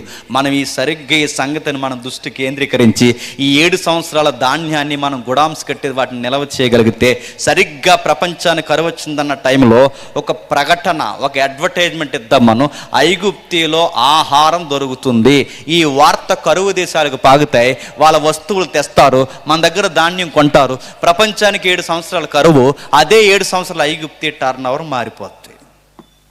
ప్రపంచానికి కరువు వస్తుందన్న సంగతి 3వ దేశానికి తెలియదు కనుక మీరు జాగ్రత్తగా మీరు మెయింటైన్ చేయగలిగితే ప్రపంచానికి 7 సంవత్సరాల కరువు వస్తుంది. అదే కరువు టైంలో మన ఐగుప్తి దేశానికి అధిక లాభాలు వచ్చాయి. అనుకున్నట్టుగానే కరువు వచ్చింది. ఆ వచ్చిన కరువు ప్రపంచ దేశాలను తాకడమే కాదు, వాగ్దాన భూభాగాన్ని కూడా తాకేసింది. ఆ వాగ్దాన భూభాగం పేరు మనకు తెలుసు, కానాను భూభాగం. ఎప్పుడైతే కానాను భూభాగాన్ని కరువు తాగుతుందో, ఆ కరువు తాగుతున్నప్పుడు అక్కడ ఎవరున్నారు? యాకోబు, ఈ 11 మంది అన్నయ్యలు ఉన్నారు. ఎప్పుడైతే ఉన్నారో వీళ్ళందరూ మాట్లాడుకుంటున్నప్పుడు యాకోబు గారు అన్నారు, రే మీ ముఖం నేను చూసి నా ముఖం మీరు చూసే కన్నా ఐగుప్తిలో ఆహారం దొరుకుతుందంటే వెళ్ళి తీసుకురండి అని ఇద్దరి మధ్య డిస్కషన్ జరిగినప్పుడు మాసిన గడ్డాలతో మాసిన వస్త్రాలతో ఐగుప్తి వచ్చారు. ఎవరు? ఈ 11 మంది అన్నయ్యలు. బాగా వినండి, 12వ అధ్యాయం వెనకాల ఏం జరుగుతుందో చూస్తున్నాం. ఎప్పుడైతే వీళ్ళు వచ్చారో, ఆ వచ్చిన తర్వాత సరిగ్గా సింహాసనం మీద కూర్చున్నాడు యోసేపు. ఆ సింహాసనం మీద కూర్చుంటే వీళ్ళు గుర్తుపట్టలేకపోయారు. ఎందుకంటే రంగు మారింది, డ్రెస్ కోడ్ మారింది, లాంగ్వేజ్ మారింది, ఏజ్ మారింది, అన్నీ మారాయి. ఈ 11 మంది గుర్తుపట్టలేకపోయారు. కానీ ఆ 11 మందిని ఈయన మాత్రం గుర్తుపట్టాడు. వాళ్ళ మాత్రం గుర్తుపట్టాడు, వీళ్ళు గుర్తుపట్టలేకపోయారు. ఎందుకంటే అవి మరిసిపోయే మొఖాలు కాదు, గుర్తున్నాయి. ఎప్పుడైతే వాళ్ళు గుర్తుపట్టాడో, గుర్తుపట్టి వాళ్ళతో చిన్న గేమ్ ఆడాడు. ఆ గేమ్లో అడ్డంగా దొరికాడు. ఎందుకంటే వాళ్ళకి ఒక లెసన్ నేర్పించాలనుకున్నాడు. ఎందుకంటే కొన్నిసార్లు తప్పేంటో ఎత్తు చూపిస్తే కానీ తెలియదు. ఎత్తు చూపించాడు, చెప్పాడు. ఎప్పుడైతే అడ్డంగా దొరికాడు, రాజా అది కాదంటే, నేను రాజుని కాదు, అధికారిని కాదు, నేను ఎవరో తెలుసా? మీ తమ్ముడిని. తమ్ముడు నువ్వు ఇంకా బతుకున్నావంటే ఆ రోజు ఏం జరిగిందని వివరణ ఇవ్వబోతున్నాయి. మీరేం చెప్పకండి, ఆ రోజు ఏం జరిగిందని నాకు మొత్తం జ్ఞాపకం ఉంది. మీరు కీడు చేసిన అసలు బాధపడదు. ఎందుకంటే భవిష్యత్తు ఎరిగిన దేవుడు, కరువు రాబోతుందని ముందే ఎరిగిన దేవుడు, ఇశ్రాయేలుకి అన్నం పెట్టడానికి దేవుడు, ఈ మేలు జరిగించడానికి కీడుని మేలుగా దేవుడు నా జీవితంలో మార్చాడు. ఆ రోజు మీరు కీడు చేయకపోతే ఇంత మేలు జీవితంలో జరగదు. కనుక ఇదంతా దైవ సంకల్పం అని నేను నమ్ముతున్నాను. మీ తప్పేమీ లేదు, అసలు నాకు ఏ వివరణ ఇవ్వకండి. అయినా తమ్ముడు, నేను ఈ రేంజ్లో సెటిల్ అయిన తర్వాత మీరు కూడికి, నీడకి, బట్టకి ఏడవడం నాకు అస్సలు ఇష్టం లేదు. మొత్తం తట్టా బుట్టా సర్దుకుని మన ఐగుప్తి వచ్చేయండి అన్నప్పుడు మొత్తం 70 మంది బయలుదేరారు. ఆ 75 కలిపితే 75 మంది ఐగుప్తిలో ఇశ్రాయేలు టీం ఫామ్ అయ్యారు. సరిగ్గా బాణం అంతా నడుస్తుంది అన్నప్పుడు యోసేపు, యాకోబుల యొక్క జీవిత సరళి పెరుగుతూ ఉండగా ఇశ్రాయేలు సంఖ్య కూడా పెరిగిపోయింది. ఎంతగా పెరిగిపోయిందంటే ఐగుప్తీల అసూయపడంత జనాభా పెరిగిపోయారట. ఐగుప్తి ఆశ్చర్యపడంత జనాభా ఎప్పుడైతే పెరిగారో ఐగుప్తీలు టెన్షన్ అయిపోయారు. అరే మనకన్నా బానిసలు ఎక్కువైపోతున్నారు, మన సంఖ్య తగ్గిపోతుంది, వీళ్ళు ఎలాగ వదిలేస్తే రేపు పొద్దున వీళ్ళు ఏమైపోతారంటే ఐగుప్తి వీళ్ళ వశమైపోద్ది, మనం మాత్రం వీళ్ళకి బానిసం అయిపోతాం. అందుకే మనం ఏం చేద్దామంటే వీళ్ళ సంఖ్యను తగ్గించడానికి మగపిల్లలను చంపేయడం కొత్త జీవో జారీ చేస్తే, సరిగ్గా జీవో టైంలో పుట్టిన వ్యక్తే చెప్పండి మోసే పుట్టాడు. ఎప్పుడైతే మోసే గారు పుట్టాడో ఆ పుట్టిన తర్వాత మోసే గారు పెరిగారు. ఆ పెరిగిన ఆయన ఏమిటో తెలుసు, సకల శాస్త్రాల ఐగుప్తీల విద్యను నేర్చి రాజు దర్బార్లో బాగా పెరుగుతున్న టయానికి ఒక అడ్డగోలు కేసులో ఇరుక్కున్నాడు. ఆయన ఎవరి కోసమైతే ఆ స్టాండింగ్ తీసుకున్నాడు, ఎవరి కోసమైతే ఫైట్ చేశారో ఆ ఇశ్రాయేలు ఏమన్నారంటే, నువ్వు ఒక నాయకుడివి, మాకు చెప్పొచ్చో, మాకు నీతులు చెబుతావా, నీ మీద మర్డర్ కేసు ఉందన్న సంగతి మాకు తెలుసు అని ఎప్పుడైతే అలాంటి మాటలు మాట్లాడారో మోసే గారు, అలాంటి మాటలకి భయపడక, ఎబ్రీ పత్రికలో ఉంటుంది, మీరు ఇంటికి వెళ్ళిన చదవండి, రాజాజ్ఞకు భయపడక, రాజు ఏదో చేసేస్తాడని, చట్టం ఏదో చేసేస్తుందని ఏది భయపడకుండా నా వలన ఇశ్రాయేలు మరింత శ్రమ పడకూడదని మోసే గారు తీసుకున్న నిర్ణయం ఏంటంటే, నా వలన ఇశ్రాయేలు నలిగిపోకూడదని అక్కడి నుంచి బయలుదేరిపోయి సరిగ్గా మిద్యాను అరణ్యానికి వచ్చాడు. ఆ మిద్యాను అరణ్యానికి వచ్చేసరికి అప్పటికే బావుల దగ్గర 4-5 ఆడపిల్లలు గొర్రెలకు నీళ్లు పెడుతున్నారు. మర్చిపోవద్దు, 12వ అధ్యాయం ఏడో చూస్తున్నాం. ఎప్పుడైతే ఆ గొర్రెలకు నీళ్ళు పెడుతున్నారో, ఆ గొర్రెలకు నీళ్ళు పెడుతున్న టైంలో అప్పటికేనట ఆడపిల్లల్ని ఏడిపించే బ్యాచ్ ఉన్నారంట. అంటే యూటీజింగ్ ఇప్పుడు పుట్టలేదు, చెప్పండి, 3000 సంవత్సరాల క్రితం నుంచే ఉందంట. ఎప్పుడైతే వాళ్ళు ఏడిపిస్తున్నారో సరిగ్గా మన హీరో మోసే సీన్లోకి వచ్చాడు, ఫటాఫట్ 2 ఇచ్చాడు, వాళ్ళని పరారైపోయారు. సరిగ్గా ఎప్పుడైతే వాళ్ళకి హెల్ప్ చేశాడో అందులో ఉన్న ఆడవారు కలిసి ఏం చేశారంటే ఆయన్ని లంచ్కి తీసుకెళ్లారు. సరిగ్గా ముద్ద దిగే లోపు ఒక బంధం అడిగేశారు, మా అమ్మాయిని చేసుకుంటారని. ఆయనకి ఐగుప్తు వెళ్ళే అవకాశం లేదు, ఐగుప్తు వెళ్ళాలనే మనసు లేదు. మన భాషలో మాట్లాడుకుంటే ఆధార్ కార్డు అడ్రస్ కూడా మారిపోయాయి, ఇంకెళ్ళే అవకాశం లేదు. అప్పుడు మోసే గారు తీసుకున్న నిర్ణయం, అమ్మాయి చూడడానికి బాగుంది, పని తెలిసిన పిల్ల, నాన్నగారికి అందొస్తుంది, అంతా బాగుంది కనుక అమ్మాయికి ఓకే చెప్పారు. టక్కమని పెళ్ళి అయింది. ఆ టక్కమని పెళ్ళి అయింది, టక్క 2 కంగ్రాచులేషన్ చెప్పారంటే 2 పిల్లలు పుట్టేశారు. ఆ 2 పిల్లలు ఎప్పుడైతే పుట్టారో చక్కటి ఉద్యోగం ఉంది, చక్కటి భార్య ఉంది, అందమైన ఇల్లు ఉంది, అర్థం చేసుకునే మామ ఉన్నాడు, టయానికి ఇంటికి వచ్చేసి సొంత కంపెనీ ఉంది. అంతా బాగుంది, బాగా నడుస్తుందన్న సమయానికి, సరిగ్గా బాగా నడుస్తుందన్న సమయానికి సొంత కంపెనీని మెయింటైన్ చేస్తున్నారంటే, ఆ రోజుల్లో అది కంపెనీ అంటే ఆ గొర్రెల కంపెనీ. అది ఒక విధంగా చెప్పాలంటే మామయ్య గారి కంపెనీ. ఈ కుర్రోడు ఎలా ఉంటాడంటే మగపిల్లలు అంటే ఎలా ఉండాలో అలా ఉంటాడు. ఎందుకంటే ఈయన కూర్చుని తినే రకం కాదు. కొంతమంది మగాళ్ళకి పని పాట ఏముందండి, ఆడవాళ్ళు కష్టపడుతుంటే మగవాళ్ళు ఇంటి దగ్గర ఉంటారు. ఇదేం బుద్ధో అర్థం అవుతుంది. కొంతమంది మా సైడ్, మీ సైడ్ ఎలా ఉందో నాకు తెలియదు కానీ, వీళ్ళని కొవైడ్ పంపించి వీడి లింగి కట్టుకుని బుల్లెట్ వేసి తిరుగుతుంటాడు. నేను అడుగుతున్నాను, ఆడవాళ్ళు కష్టపడితే మగవాళ్ళు తినడం ఏంటండి? నేను అడుగుతున్నాను. మగ లక్షణం, మ్యాన్హుడ్ అంటే చెప్పిన మగాడు కష్టపడాలి. మగ లక్షణాల్లో ఒక లక్షణం అది, మగాడు కష్టపడాలి. ఆడవాళ్ళు బయటికి వెళ్ళి కష్టపడడం ఏంటి? మగాడు కష్టపడాలి. కొంతమంది చేతగాను అల్లుళ్ళు ఏం చేస్తారో తెలుసా? ఇదిగో ఇలా అంటారు, ఏమంటారంటే, వెళ్ళి మీ నాన్న ఒక 1,00,000 తెమ్మా, వెళ్ళి మీ నాన్న ఒక 10,000 ఇమ్మనంటే, నువ్వు అడిగినప్పుడల్లా 1,00,000 ఇవ్వడానికి మీ మాంగరేని బిలిగేట్స్ అనుకుంటున్నావా? అంత డబ్బు ఉంటే నీకెందుకు చేస్తారు? మోసే ఎలాంటివాడంటే తిని కూర్చునే అల్లుడు కాదు, తిని కూర్చునే రకం కాదు. మోసే ఎలాంటి వాడంటే, ఇదిగో మామకి, ఇంటి వారికి, తనకి ఉపయోగపడి పని చేస్తాడు. బయటికి వెళ్ళాడు. ఆ గొర్రెల్ని ఇప్పటివరకు ఆడపిల్లలు మేపితే ఎప్పటి నుంచి ఎవరు మేపుతున్నారు చెప్పండి? మోసే మేపుతున్నాడు. సరిగ్గా గొర్రెలు మేపుతున్న టైంలో 40 ఏళ్ళు దాటిన తర్వాత దేవుడు వచ్చి అన్నాడట, మోసే నువ్వు ఉండాల్సింది ఎక్కడ కాదు, నువ్వు చెయ్యాల్సింది ఇది కాదు, అసలు నువ్వు ఫ్యామిలీ మ్యాన్గా కాదు, నువ్వు ఉండాల్సింది వారియర్వే, బయటికి రా అన్నారట. రా, ఐగుప్తి ప్రభుత్వాన్ని వ్యతిరేకించడానికి నువ్వు బయటికి రా మోసే అంటే, మోసే రకరకాల కారణాలు చెప్పాడు. నాకు నత్తి వచ్చింది, సరిగ్గా మాట్లాడలేకపోతున్నాను, ఏవేవో కారణాలు చెప్తాప్పుడు దేవుడు అన్నాడు, నత్తోడినైనా గట్టోడినైనా ఎవరినైనా పుట్టించి వాడుకునేది నేను గనక, రా నువ్వు మొత్తం అన్నీ మానేసి రా అంటే, అన్నీ పక్కన పెట్టి తప్పక మనసు ఒప్పక వచ్చి నిలబడితే, ఆ నిలబడిన సందర్భమే చెప్పండి నిర్గమాకాండం 12వ అధ్యాయం. ఆ నిలబడిన వాడు ఏం మాట్లాడతాడు? మోసే ఒక మాట చెప్తున్నాను వినండి.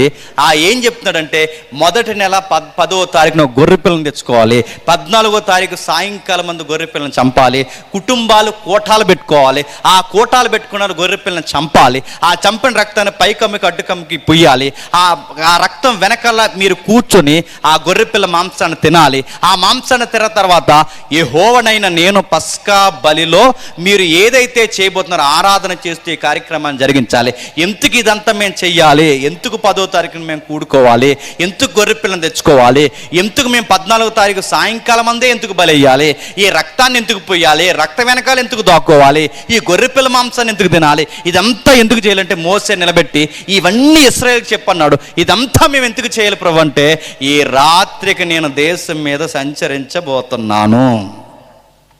ఎందుకు సంచరిస్తున్నా ప్రభు అంటే ఆ 12:12 ఏం చెప్తున్నాడు చూడండి ఒకసారి. 12వ అధ్యాయం 12వ వచనంలో, త్వరగా ముగిద్దాం. 12వ అధ్యాయం 12వ వచనంలో, ఆ రాత్రి నేను ఐగుప్తీ దేశమందల సంచరించి ఐగుప్తీ దేశములోని మనుషుల్లోనే గాని జంతువుల్లోనే గాని తొలి సంతతి అంతయు అత్తమ చేసి ఐగుప్తీ దేవతలందరికీ తీర్పు తీరుస్తాడు. ఎవరు తీర్పు తీరుస్తాడట? ఈ రాత్రి నేను ఎందుకు రాబోతున్నా అంటే దేవుడు అన్నాడు, దేవతలకు తీర్పు తీర్చబోతున్నాను. ఇప్పుడు ప్రశ్న, దేవతలు ఉన్నాయా? ఇది పెద్ద ప్రశ్న. దేవుడు అన్నాడు, ఇదే పుస్తకంలో లేదా ఇదే మోసే పరంపరలో పలుమార్లు ఆయన క్లైమ్ చేసుకున్నది మనకు తెలుసు. నేను తప్ప వేరొక దేవుడు లేడు. పైన ఆకాశం అందు కానీ కింద భూమి మీద కానీ భూమి కింద నేల యందు కానీ ఏ రూపాన్ని పెట్టొద్దు, నేను తప్ప ఏ దేవుడు లేడన్న ఈ దేవుడే మరలా ఈ దేవుడు ఏమంటున్నాడు తెలుసా? ఈ దేవతలకు తీర్పు తీరుస్తా అంటున్నాడంటే ఇంతకీ దేవతలు ఉన్నట్టా లేదా ఈయన అన్నట్టే ఏ దేవుడు లేనట్టా? ఆ మాట రైటా, ఈ మాట రైటా? ఈ మాట రైట్ అయితే ఆ మాట తప్పవ్వాలి, ఆ మాట రైట్ అయితే ఈ మాట తప్పవ్వాలి. ఈ రెండిట్లో అడుగుతున్నాను, ఏదో ఒకటి రైట్ అయితే 2 మాటలు చెప్పే బైబిల్ని మనం నమ్మొచ్చా? గంటకు ఒక మాట పూటకు ఒక మాట మాట్లాడుకుని తిరిగే మనిషినే మనం నమ్మం. ఇక్కడ ఒక మాట అక్కడ ఒక మాట మాట్లాడే బైబిల్ మనం నమ్మగలమా అంటే బైబిల్లో 2 రకాల మాటలు లేవు. మనం అర్థం చేసుకోవడంలో ఏదో మనకు అవసరత ఉంది. అయినా దేవుడు ఆది కాండంలో ఒకలాగా, నిర్గమకాండంలో ఒకలాగా, ప్రకటన గ్రంథంలో ఒకలా మాట్లాడు. దేవుడికున్న గొప్ప లక్షణం ఏంటో తెలుసా? నిన్న నేడు నిరంతరము. చెప్పండి.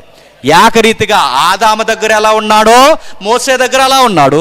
మోసే దగ్గర ఎలా ఉన్నాడో ప్రకటన గ్రంథం రాస్తున్న యోహాన్ దగ్గర కూడా అలా ఉన్నాడు. ఆయన మారిపోడు. చాలామంది థియలాజికల్గా ఎర్రర్గా మాట్లాడే ఒక పాయింట్ చెప్తాను, గుర్తుపెట్టుకోండి. దేవుడు పాత నిబంధనలో చాలా కోపంగా ఉన్నాడట, క్రొత్త నిబంధనకు వచ్చేసరికి మారిపోయాడు అన్నాడుతున్నాను. అప్పుడు అలా ఉండి ఇప్పుడు ఎలా మారిపోవడానికి ఆయన మనిషా? ఆయన ప్రణాళికలు ఆయన నెరవేర్చుకుంటూ వచ్చాడు. పాత నిబంధనలో కోపిష్టి, క్రొత్త నిబంధనలో ప్రేమమయుడంటే నిన్న నేడు నిరంతరంగా ఏకరీతిగా ఉన్నాడన్న ఆ మాట ఆయనకి వర్తిస్తాదా? మారితే మనం మారిపోవాలి తప్ప చెప్పండి, ఆయన మారడు. ఆయన నిన్న నేడు నిరంతరం ఏకరీతిగా ఉన్నాడంటే ఇప్పుడు అక్కడన్న మాట అంటే పైన ఆకాశం అందు కానీ కింద భూమి అందు కానీ నేను తప్ప వేరొక దేవుడు లేడన్న ఆ మాట రైటే.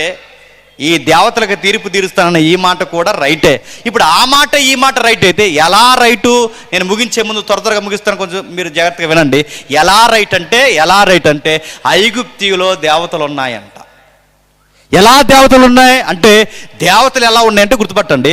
ఐగుప్తి దేవుళ్ళు అని గూగుల్లో కొట్టండి, ఐగుప్తి దేవుళ్ళు అని యూట్యూబ్ని అడగండి, ఐగుప్తి దేవుళ్ళు అని ఇప్పుడు వచ్చిన ఏ టెక్నాలజీ వాట్సాప్లో ఒక రింగ్ తిరుగుతుంది, ఎలా అక్కడ టైప్ చేసి అడగండి. ఐగుప్తి దేవుళ్ళు అంటే ఎలా ఉంటారంటే సగమేమో మనిషి సగమేమో జంతువు.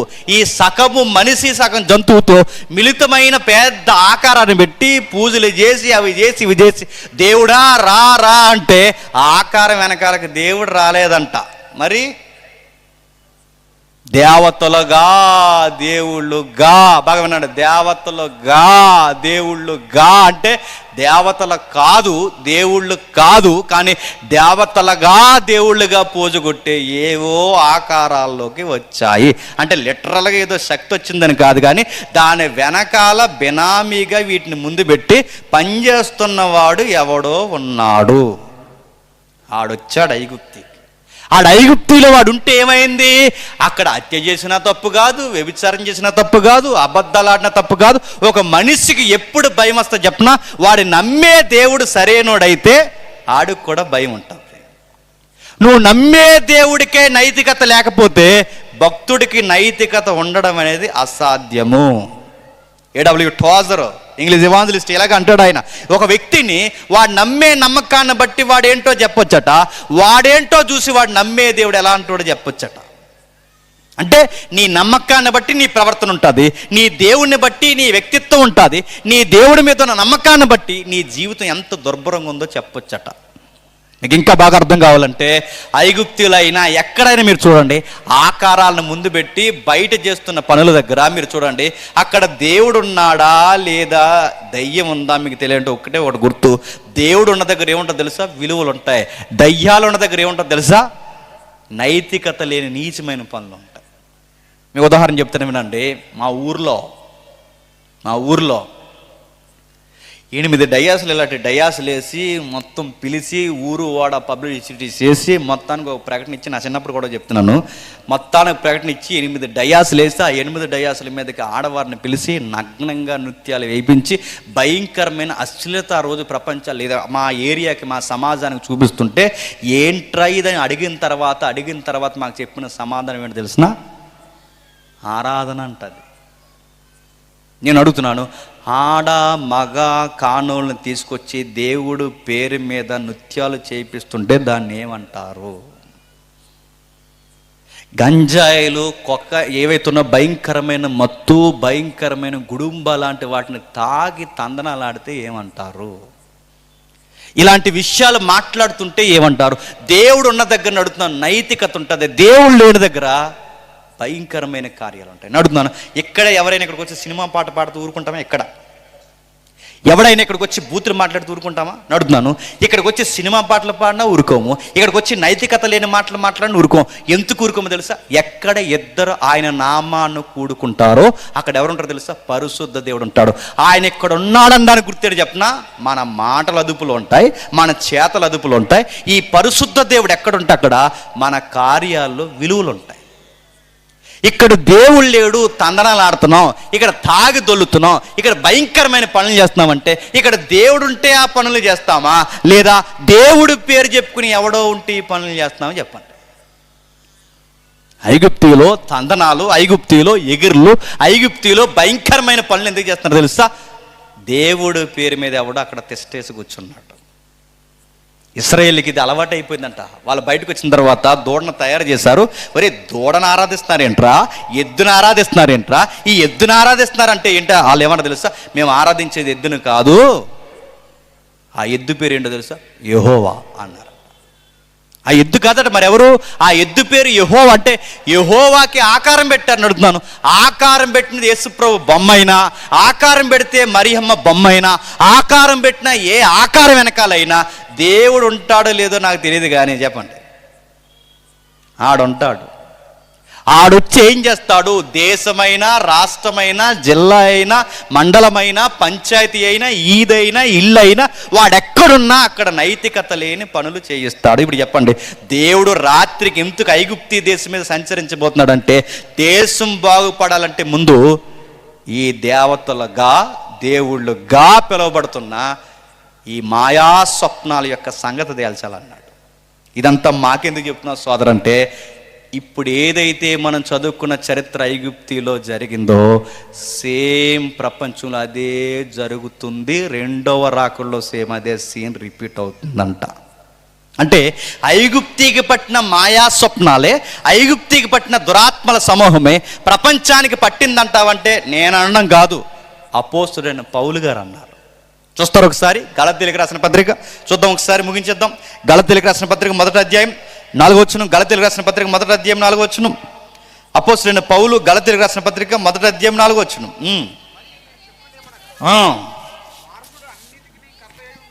గలతీ పత్రిక 1వ అధ్యాయం 4వ వచనం. మన తండ్రి అయిన దేవుని చిత్త ప్రకారము క్రీస్తు మనలను ప్రస్తుతపు దుష్టకాలం, ఇదే కాలం చెప్పండి, దుష్టకాలం. మళ్ళీ అడుగుతున్నాను, ఒకప్పుడు ఐగుప్తి ఈ భయంకరమైన పనులకు నిలయమైతే వ్యాఖ్యానకర్తలు, బైబిల్ రచయితలు ఏమన్నా తెలుసా? ఐగుప్తి అట లోకాన గుర్తట, బాగా వినాలి, ఇశ్రాయేల్ అట సంఘాన్ని గుర్తట, కానానట పరలోకాన్ని గుర్తట. ఈ గుర్తులు మీకు అర్థమైతే ఒకప్పుడు ఐగుప్తి ఇప్పుడు ప్రపంచమంతా ఐగుప్తి అయిందంట. ఒకప్పుడు ఇశ్రాయేలు సంఘం ఇప్పుడు సంఘమంతా ఈ లోకంలో కలిసి ఉందంట. ఒకప్పుడు పరలోకానికి గుర్తు కానాను, ఇప్పుడు మన పరలోక నిత్యత్వం పైన ఉందంట. అంటే ఇందులో ఏం జరుగుతుంది? ఈ లోకము దుష్టుడి వశమైందంట. అంటే ఇది దుష్టకాలము. ఇప్పుడు బాగా వినండి, ఇది దుష్టకాలమో కాదు, కొన్ని ఉదాహరణలు చెప్తాను వినండి. ఒకడట భర్తని 150 ముక్కలు నరికి బకెట్లో ఎట్టాడంట. లెక్కెట్టుకున్నాడేమో. 150 ముక్కలు నరికాడట. ఈవిడ కూడా కొంతమంది ఏం చేశారంటే, మేము మాత్రం తగ్గేమేంటని వాళ్ళ ఆయన్ని కొంచెం పెద్ద సైజులో 75 ముక్కలు నరికిందంట. ఇదేమైనా మేకండి? ఒకడేమో తన భార్యని 150 ముక్కలు నరికితే మరొక ఆవిడేమో 75 ముక్కలు నరికి గోన్సెన్స్లో పెట్టిందంట. నిన్న మొన్న ఫేస్బుక్లో వీడియో చూశాను. అందులో వీడియో ఏంటి చెప్పిన, పెళ్లి కొడుకుని పెళ్లి కూతురిని డయాస్ మీద కూర్చోబెడితే వాళ్ళ ఫ్రెండ్స్ అందరూ వచ్చారు. గిఫ్ట్ ఏమి ఇచ్చారు చెప్పిన, ఒకడేమో బకెట్ తెచ్చాడు, ఇంకొకడేమో గోంచిని తెచ్చాడు. ఎందుకు? ఉపయోగపడతారే భవిష్యత్తులో వండించుకుని అంటున్నారు. అంటే ఏంటి, రేపు పొద్దున్న నరికేసుకున్నప్పుడు ఇందులోనే పెడుతున్నారని. అంటే చావు కూడా ఈరోజు జోకులు అయిపోయిందంటే ఇదే కాలం. చెప్పండి, కౌగిట్లో ఉన్న వారిని నరుక్కుంటున్నారు, నడుతున్నారు. ఎదురుగా ఎవరికైనా రక్తం గారితేనే అయ్యో అని మనం కళ్ళు మూసుకుంటామే, అరే కౌగిట్లో ఉన్న వారిని ఇలా నరుక్కుంటున్నారంటే ఇది ఏ కాలం? దుష్టులు ఎక్కువైపోయిన కాలం, దుష్టుడి చేత నడిపింపబడుతున్న కాలం. మీరు చూడండి, ఎక్కడ చూడండి, ఒకప్పుడు ఊరికి ఒకడెద్దరు ఉండేవారు దుష్టులు, ఇప్పుడు ఊరందరూ దుష్టులే. ఒకప్పుడు ఎక్కడో నరుక్కున్నారు అనుకునేవారు, ఇప్పుడు ఎక్కడ నరుక్కుని చెప్పండి, మన ఈదులో నరుక్కుంటున్నారు. ఒకప్పుడు ఎక్కడో అత్యాచారం చదువుకుని, ఇప్పుడు మన ఇళ్లలో జరుగుతుంది. ఇప్పుడు ఎక్కడ చూడండి, ఎక్కడో నరమేధం జరిగింది, ఇప్పుడు మన సిటీలో జరుగుతుంది. ఎక్కడ మీరు చూడండి, భయం లేదు నడుతున్నాను, భక్తి లేదు. ఎక్కడ చూడండి, దుష్టులు ఎక్కువైపోయారు. ఒక్కొక్కరిని ఒక్కోలా తయారు చేసిందంటే, ఒక్కొక్కరిని ఒక్కోలా తయారు చేసిందంటే ప్రేరేపిస్తుందట. ఇదే ఎఫెసీ పత్రిక 2వ అధ్యాయం 2వ వచనం ఒకసారి చూడండి. ఎఫెసీయులకు రాసిన పత్రిక 2వ అధ్యాయం 2వ వచనం. ఎఫెసీయులకు రాసిన పత్రిక 2వ అధ్యాయం 2వ వచనం. మీరు వాటిని చేయించు వాయుమండల సంబంధమైన అధిపతిని, అనగా అవిధేయులైన వారిని ప్రేరేపించు శక్తి ఆడేం చేస్తాడు చెప్పినా ప్రేరేపిస్తాడు. మీరు గమనిస్తున్నారు లేదో, జనాల్ని వాడు బాగా ప్రేరేపిస్తున్నాడు కనుకే ఎక్కడ లేనన్ని సూసైడ్ కేసులు పెరిగాయా లేదా? చచ్చిపోయే వాళ్ళు తినంగా చచ్చిపోక మళ్ళీ వెళ్ళకో సెల్ఫీ వీడియో, ఈ వీడియో చూసి మళ్ళీ చచ్చిపోయేటప్పుడు కూడా సెల్ఫీయే. వెళ్తున్నానమ్మా జాగ్రత్తగా చూడండి అంటున్నారంట. నేను అడుగుతున్నాను, ప్రతి సూసైడ్ కేసు వెనకాల ఉండేది ఎవడు చెప్పనా? ఆడే. ఇస్కరియోతు యూదా ఉరేసుకుంటే వెనకాల ఉన్నది ఎవడు చెప్పండి? వాడే. సౌలు గారు ఈటే ఎదరగ తిప్పుకుని చనిపోతున్నప్పుడు సౌలుని అలా తయారు చేసింది ఎవడు చెప్పండి? వాడే. ఆమాను ఎవడైతున్నాడు ఉరుక ఎక్కే ముందు వాడిని నడిపించి జాడించింది ఎవడు చెప్పండి? వాడే. ప్రతి ఆత్మహత్య వెనకాల ఉండేది ఎవడు చెప్పండి? వాడే. ఈ మధ్య చూడండి, భర్త ఏమనంటే మాట్లాడితే గదిలోకి పోయి గడపెట్టుకుని లైట్లు ఆపేసి నేను చచ్చిపోతానంటే ఆడు అంటాడు, ఇదిగో ఫ్యాన్ ఉందో చచ్చిపో అంటాడు. ఎవరన్నా ఏదన్నా అంటే చాలు గోదావరి దగ్గర పరిగెడుతున్నారు, ఎవరన్నా ఏదన్నా అంటే చాలు గ్యాస్ దగ్గర పరిగెడుతున్నారు. ఆ వెళ్ళిన తర్వాత ఇది తాగెత్తాం అది తాగెత్తాం అంటే ఈ సూసైడ్ చేసుకునే వాళ్ళందరూ ఒంటరిగానే చేసుకుంటారు. ఒంటరిగా ఉన్న వారి దగ్గరికి వాడు ప్రేరేపించడానికి చాలా అవకాశం ఇస్తారు.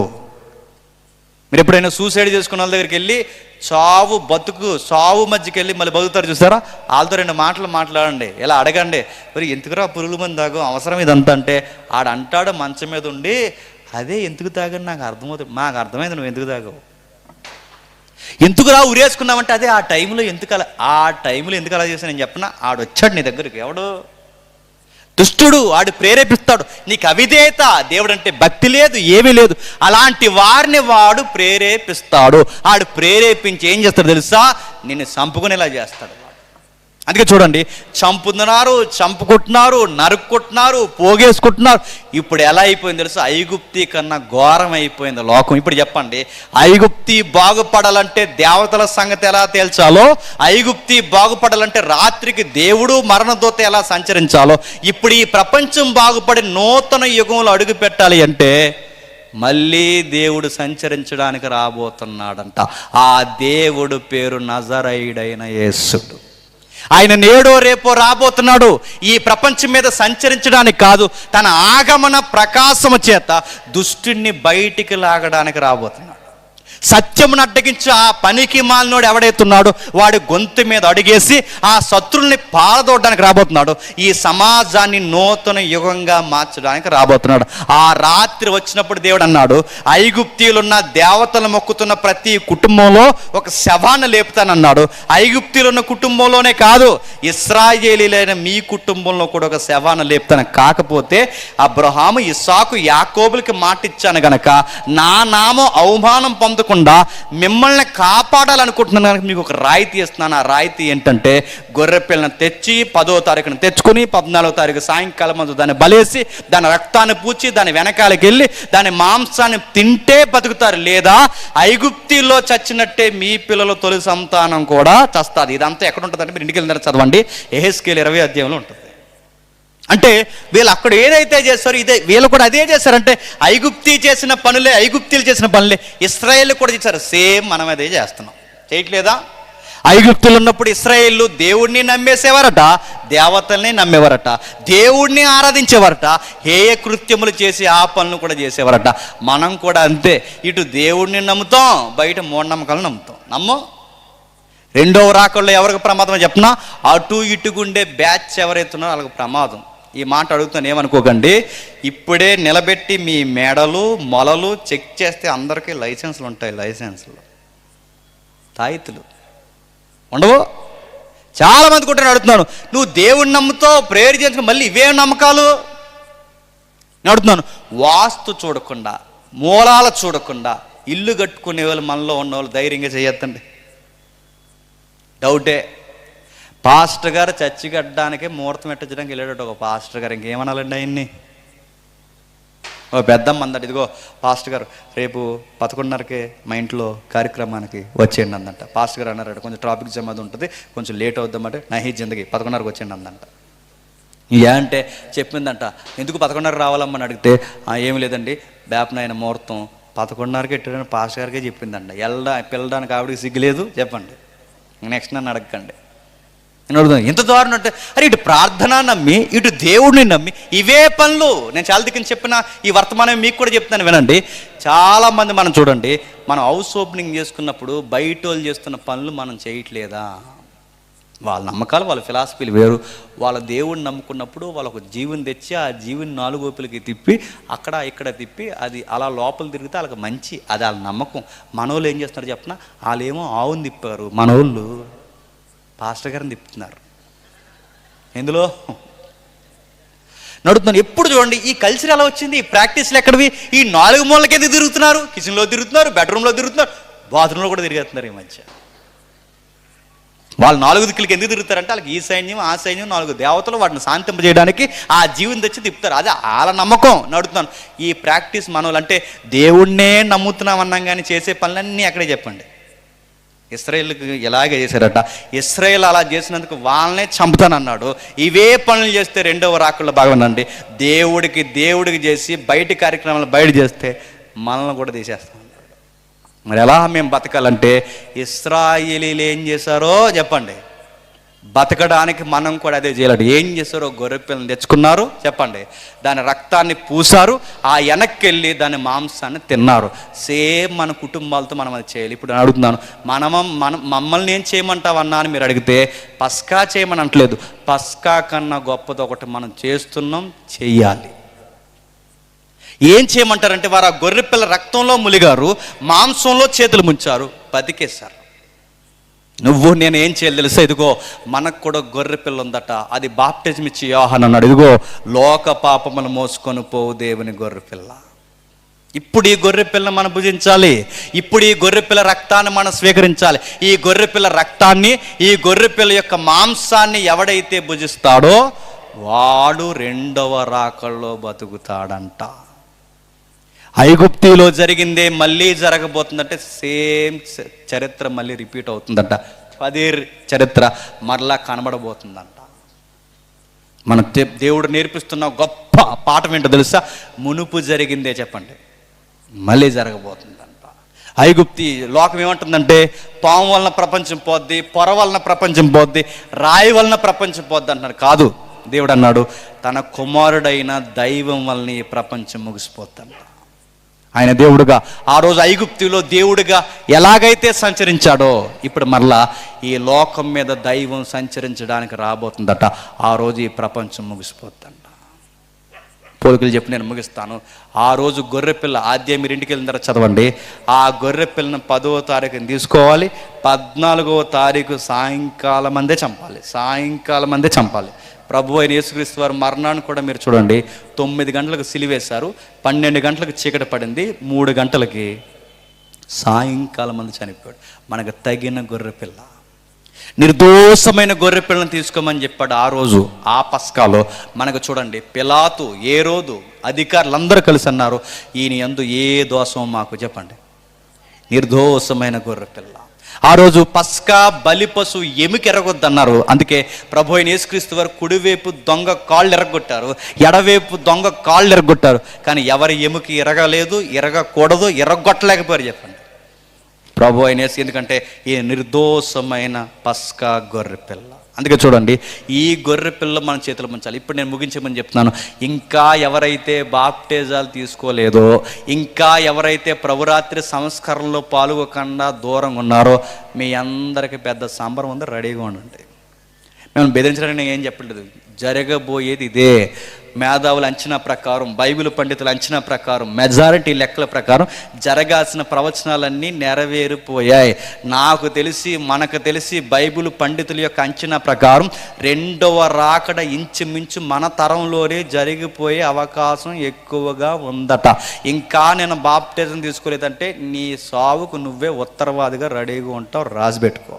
రెండోది చెప్తున్నా, ఇంకా బాప్టిజం తీసుకుని మీరు సంఘంలో కూర్చొని రొట్టె ద్రాక్షరసం తీసుకున్నప్పుడు ఒప్పగొంది సప్పగొంది అంటే చచ్చిపోతారు ఏమనుకుంటున్నారు. మీరు అంతకు తీసుకోకూడదు, ఒప్పగొంద సప్పగొంది కాదు. మనం ఎందుకు తీసుకోవాలి? ఆయన రాబోతున్నాడని నమ్మాలి. ఇప్పుడు చెప్పండి, నిర్గమాకాండం 12వ అధ్యాయంలో ఉన్నదే మళ్ళీ జరగబోతుంది. ఆ రోజు ఐగుప్తి అనే లోకం నుంచి విడిపించడానికి మోసే వచ్చాడు, ఇప్పుడు మోసే రాడు. చెప్పండి. ఇప్పుడు ఈ సంఘాన్ని విడిపించడానికి మోసే కన్నా గొప్పవాడైనా చెప్పండి, దైవం ప్రభు అయిన యేసుక్రీస్తు వారు మేఘాల మీద రాబోతున్నాడు. సంఘాన్ని కానానికి తీసుకెళ్ళడానికి కాదు, చెప్పండి, పరలోకానికి తీసుకెళ్ళడానికి నేడు రాబోతున్నాడు. అది నమ్మిన వారు ధన్యులు, నమ్మకపోతే మీ ఆత్మలకు మీరే ఉత్తరవాదులు. దేవుడు మిమ్మల్ని దీవించునుగాక. ప్రార్థన చేసుకుందాం. ప్రేమగల తండ్రి, కృపగల దేవ, విలువైన సంగతులు వినిపించారు. చరిత్రలో జరిగిందే మళ్ళీ జరగబోతుందని తండ్రి యుగాంతమందున్న మాకు దృష్టాంతాలకు కొన్ని సంగతులు రాయించారు. అర్థమైన వారు ధన్యులు, అర్థం కాని వారు తండ్రి వారి ఆత్మలకు వారి ఉత్తరవాదులు. ఇంకా ఎవరైతే బాప్టిజాలు లేక ఉన్నారో, దైవం నేడో రేపో ఎలలోకి రాబోతుందని వర్తమానం విన్నవారు తండ్రి వారి గుండెల్లో భయము భక్తి పుట్టించదండి, మీ రాజ్యంలోకి చేర్చండి. ఆ తర్వాత మాట్లాడుతున్న అన్నయ్య ద్వారా ఇంకా గంభీరమైన సంగతులు మాకు అందించండి తండ్రి. వాతావరణాన్ని, సమయాన్ని తండ్రి మీ స్వాధీనంలో ఉంచుకొని మరింత భక్తి గల సంగతులు మాకు రేపుతారని కోరుతూ, అధ్యక్షుడు వారిని అందరినీ మీ చేతులకు అప్పగిస్తూ, మా శత్రువుల్ని మిత్రుల్ని మీరు దీవిస్తారని కోరుతూ క్రీస్తు నామమున ప్రార్థన సమర్పిస్తున్నాం తండ్రి. Amen, amen, amen. క్రీస్తు నిత్య దైవత్వ సభలు, క్రీస్తు నిత్య దైవత్వము అనేటువంటి అంశముపై జరుగుతున్నటువంటి ఈ సభలలో మొదటి దినమునకు మనల్ని నడిపించిన దేవాది దేవునికి హృదయపూర్వక స్తుతులు స్తోత్రములు చెల్లిస్తూ ఉన్నాను. ఇంతవరకు మొదటి వర్తమానం అందించినటువంటి సహోదరులు జేమ్స్ గారికి, వేదిక మీద ఉన్నటువంటి గౌరవ దైవ సేవకులందరికీ, చేరి వచ్చినటువంటి ఆత్మీయులైన మీ అందరికీ, దూర ప్రాంతాల నుండి ఈ యొక్క కార్యక్రమాన్ని వీక్షిస్తున్న ప్రియులందరికీ, శబ్దము ద్వారా ఎవరైనా ఈ మాటలు వింటూ ఉంటే పరిసర ప్రాంతాల్లో వారందరికీ మహాదేవుడైన యేసుక్రీస్తు ప్రభువారి ఘనమైన నామంలో నా హృదయపూర్వక వందనములు పేరు పేరున ప్రతి ఒక్కరికి తెలియజేస్తున్నాను. ప్రార్థన చేసుకొని మన సభల అంశ ధ్యానంలోనికి మనం ప్రవేశిద్దాం. జాగ్రత్తగా మనసులు సిద్ధపరచుకొని దేవుని సహాయం కొరకు ముందుకెళ్దాం. ప్రియులారా, ప్రార్థనలు ఏకీభవించండి. పరిశుద్ధుడైనటువంటి మా ప్రియ పరలోకపు తండ్రి, జీవం గల నాయన, మహిమ గల దేవ, మీ ప్రియకుమారుడు, మా ప్రభువు ప్రియరక్షకుడు నజరేయుడైన యేసుక్రీస్తు ప్రభువారి ఘనమైన నామములో శిలువపై మా అందరి నిమిత్తం ఆయన చిందించిన అమూల్యమైన రక్తమును ఆశ్రయించి మేమందరము కలిసి మీ వైపు చూస్తూ ఉన్నాం.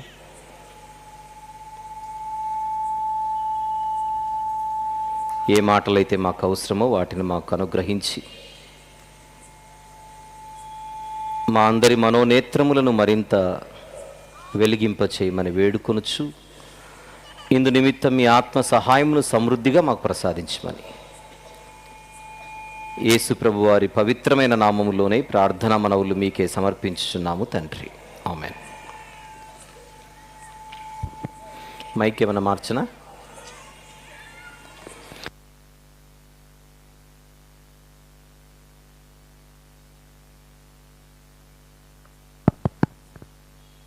హలో, ప్రభునందు ప్రియులారా, యేసుక్రీస్తు ప్రభు దేవుడు అని సమాజానికి చెప్పడంతో పాటు క్రైస్తవులైన వారికి కూడా చెప్పవలసిన పరిస్థితి రావడం మనం ఎంతో బాధపడాల్సినటువంటి విషయం. కారణం, ఆయన దేవుడు అని చెప్పే బైబిల్ని పట్టుకొని ఆయన దేవుడు కాదు అని బోధించే క్రైస్తవ బోధకులు ఉండడం సిగ్గుచేటు. 2, దేవుడే కానీ నిత్యుడు కాదు అని ఇదే బైబిల్ పట్టుకొని బోధించేవారు వారికి ఉన్న అవగాహన లోపాన్ని బట్టి, సరిదిద్దుకునే మనసు లేక ఆయన నిత్యత్వాన్ని తగ్గించి మాట్లాడేవారు ఉండడం శోచనీయం. మీకైనా నాకైనా ఎవరికైనా బైబిలే ప్రామాణికం. ఈ తొలి రోజు, ఈ 3 రోజుల సభలలో మీ ముందుకు తీసుకొని వస్తున్న ఈ వాస్తవాలను దయచేసి అందరూ ఆలోచించవలసిందిగా, మనసు పెట్టి ఆలకించవలసిందిగా ప్రభు పేరట మనవి చేస్తున్నాను. ఒక్క విషయం నేను ఇక్కడ ముందస్తుగా ప్రస్తావించి ముందుకెళ్తాను. ఇప్పుడు మీరు వినబోయే మాటలు ఒక వ్యక్తిని, కొందరు వ్యక్తులను, ఒక సంస్థను, కొన్ని సంస్థలను, కొన్ని శాఖలను అభిమానిస్తూ వింటే విషయం అంత ఖచ్చితంగా అర్థమవుతుందని నేను అనుకోను. వ్యక్తుల కన్నా, సంస్థల కన్నా, లేదా ఒక అడుగు ముందుకేసి మాట్లాడితే శాఖల కన్నా దేవుని వాక్యం మిన్నైనది, నేను ఆ వాక్యాన్ని గౌరవిస్తాను అని మీరు భావిస్తే ఈ కొద్దిసేపు మీరు వినబోయే మాటలు మిమ్మల్ని ఆలోచింపజేస్తాయి. మరొక మాట, యేసుక్రీస్తు ప్రభువును మీరు నిజంగా ప్రేమించేవారైతే మన మనసుల్లో ఉన్న వ్యక్తులను, సంస్థలను, శాఖలను అన్నిటినీ పక్కన పెట్టి నాతో పాటు కొద్దిసేపు ఈ వాక్యంలోనికి తొంగి చూడవలసిందిగా మనవి చేస్తున్నాను. కాసేపు యేసుక్రీస్తు ప్రభు తప్ప మన మనసులో ఎవరు ఉండకూడదు. అసలు ఆయనను బట్టే కదా మనందరం కనెక్ట్ అయింది. ఆయన పేరుతోనే కదా మీరు నాకు పరిచయం అయ్యారు, నేను మీకు పరిచయం అయ్యాను, మమ్మల్ని మీరు ఆహ్వానించారు. ఆయనకు మించిన వాళ్ళు ఎవరూ లేరు. ఆయన్ని ప్రేమిస్తూ ఈ మాటలు విందాం. ఆదికాండము 1వ అధ్యాయం 26వ వచనము జాగ్రత్తగా చూద్దాం. ఆదికాండము 1వ అధ్యాయం 26వ వచనం, దేవుడు మన స్వరూపమందు మన పోలిక చొప్పున నరులను చేయుదము. మన బహువచనం, చేయుదము, బహువచన శబ్దం. 3వ అధ్యాయం, ఆదికాండము 3వ అధ్యాయం 22వ వచనము చూద్దాం. అప్పుడు దేవుడైన యెహోవా, ఇదిగో మంచి చెడ్డలను ఎరుగునట్లు ఆదాము మనలో ఒకని వంటి వాడు ఆయను. మనలో అండర్లైన్ చేయండి. 11వ అధ్యాయం, అదే ఆదికాండము 11వ అధ్యాయము 7వ వచనము, గనుక మనము దిగిపోయి వారిలో ఒకని మాట ఒకనికి తెలియకుండా అక్కడ వారి భాషను తారుమారు చేయుదుము రండి అనుకున్నాడు. చూపించినటువంటి ఈ వచనాలకు కొంతమంది క్రైస్తవ బోధకులు చరిత్రలో మన అనేటువంటి పదము బహుళత్వమేమీ కాదు, బహుళత్వ సూచన కాదు. ఒకప్పుడు రాజరికపు భాష ఉండేది, అలానే అనుకుంటారు. రాజులు తమను తాము సంబోధించుకునేటప్పుడు ఆ రీతిగా గౌరవించుకుంటారని కొన్ని వ్యాఖ్యానాలు చేశారు. ఆ వ్యాఖ్యానం ఇక్కడ చెల్లదు. కారణం, చూపించినటువంటి వచనాలలో దేవుడు ఎవరితోనూ మాట్లాడుచున్నట్టుగానే ఉంది. తెలుగు ప్రాచీన భాషలో, ఆంగ్ల ప్రాచీన భాషలో ఉన్నట్టుగా హీబ్రూ భాషలో రాజులు తమను తాము బహుళత్వ సూచనగా సంబోధించుకునేవారు కారు. కనుక ఆ వ్యాఖ్యానం ఇక్కడ చెల్లదు. దీని గురించి సుదీర్ఘమైనటువంటి సందేశం ఒకవేళ మీకు అవసరం అనుకుంటే రేపు ఉదయం తరగతిలో మాట్లాడతాను. ఎందుకంటే ఈరోజు మాట్లాడుకోవాల్సినవి చాలా ఉన్నాయి కనుక. ఒకవేళ రేపు ఉదయం మీకు నేను ఇప్పుడు ప్రస్తావించిన ఆ రాజరికపు భాష గురించి మాకు వచ్చి వివరించండి అని అంటే రేపు ఉదయం తరగతిలో నేను దాన్ని వివరిస్తాను. ఫస్ట్ ఆఫ్ ఆల్ ఇక్కడ మన అనేటువంటి పదం ఒక బహువచనాన్ని సూచిస్తుంది చూడండి అని చెప్పాను. 2, కొంతమంది దేవుడు మన స్వరూపమందు మన పోలిక చొప్పున నరులను చేయదమని అంటోంది అక్కడున్న దేవదూతలతో అని బోధించారు. అక్కడున్న దేవదూతలను చూస్తూ, దేవదూతలారా మన స్వరూపమందు మన పోలిక చొప్పున నరులను చేయదమని దేవదూతలతో అంటున్నాడు అని కొంతమంది వ్యాఖ్యానించారు. అది కూడా ఇక్కడ సెట్ అవ్వదు. కారణం, మానవులు దేవుని స్వరూపమందు కలుగజేయబడ్డారు. మీరు తర్వాత చూసుకుంటాను అంటే ఆదికాండము 9వ అధ్యాయం 6వ వచనం, యాకోబు పత్రిక 3వ అధ్యాయం 9వ వచనం. ఈ 2 వచనాలు మీరు తర్వాత చూసుకోండి. ఆదికాండము 9వ అధ్యాయము 6వ వచనము, అలాగే యాకోబు పత్రిక 3వ అధ్యాయము 9వ వచనమును కూడా తర్వాత చూస్తే మానవుడు దేవుని పోలికలో పుట్టాడు, దేవుని స్వరూపమందు సృజించబడ్డాడని స్పష్టంగా రాయబడుతోంది. అందుచేత దేవదూతల స్వరూపములో మానవులు చేయబడ్డారనే వ్యాఖ్యానం ఇక్కడ చెల్లదు. ఎందుకు ఇక్కడ నేను సమయాన్ని ఎక్కువ కేటాయించట్లేదంటే మనం ఇంకా మాట్లాడుకోవాల్సినవి ఉన్నాయి, అక్కడికి వెళ్ళిపోదాం. ఆదికాండము 1వ అధ్యాయంలోనే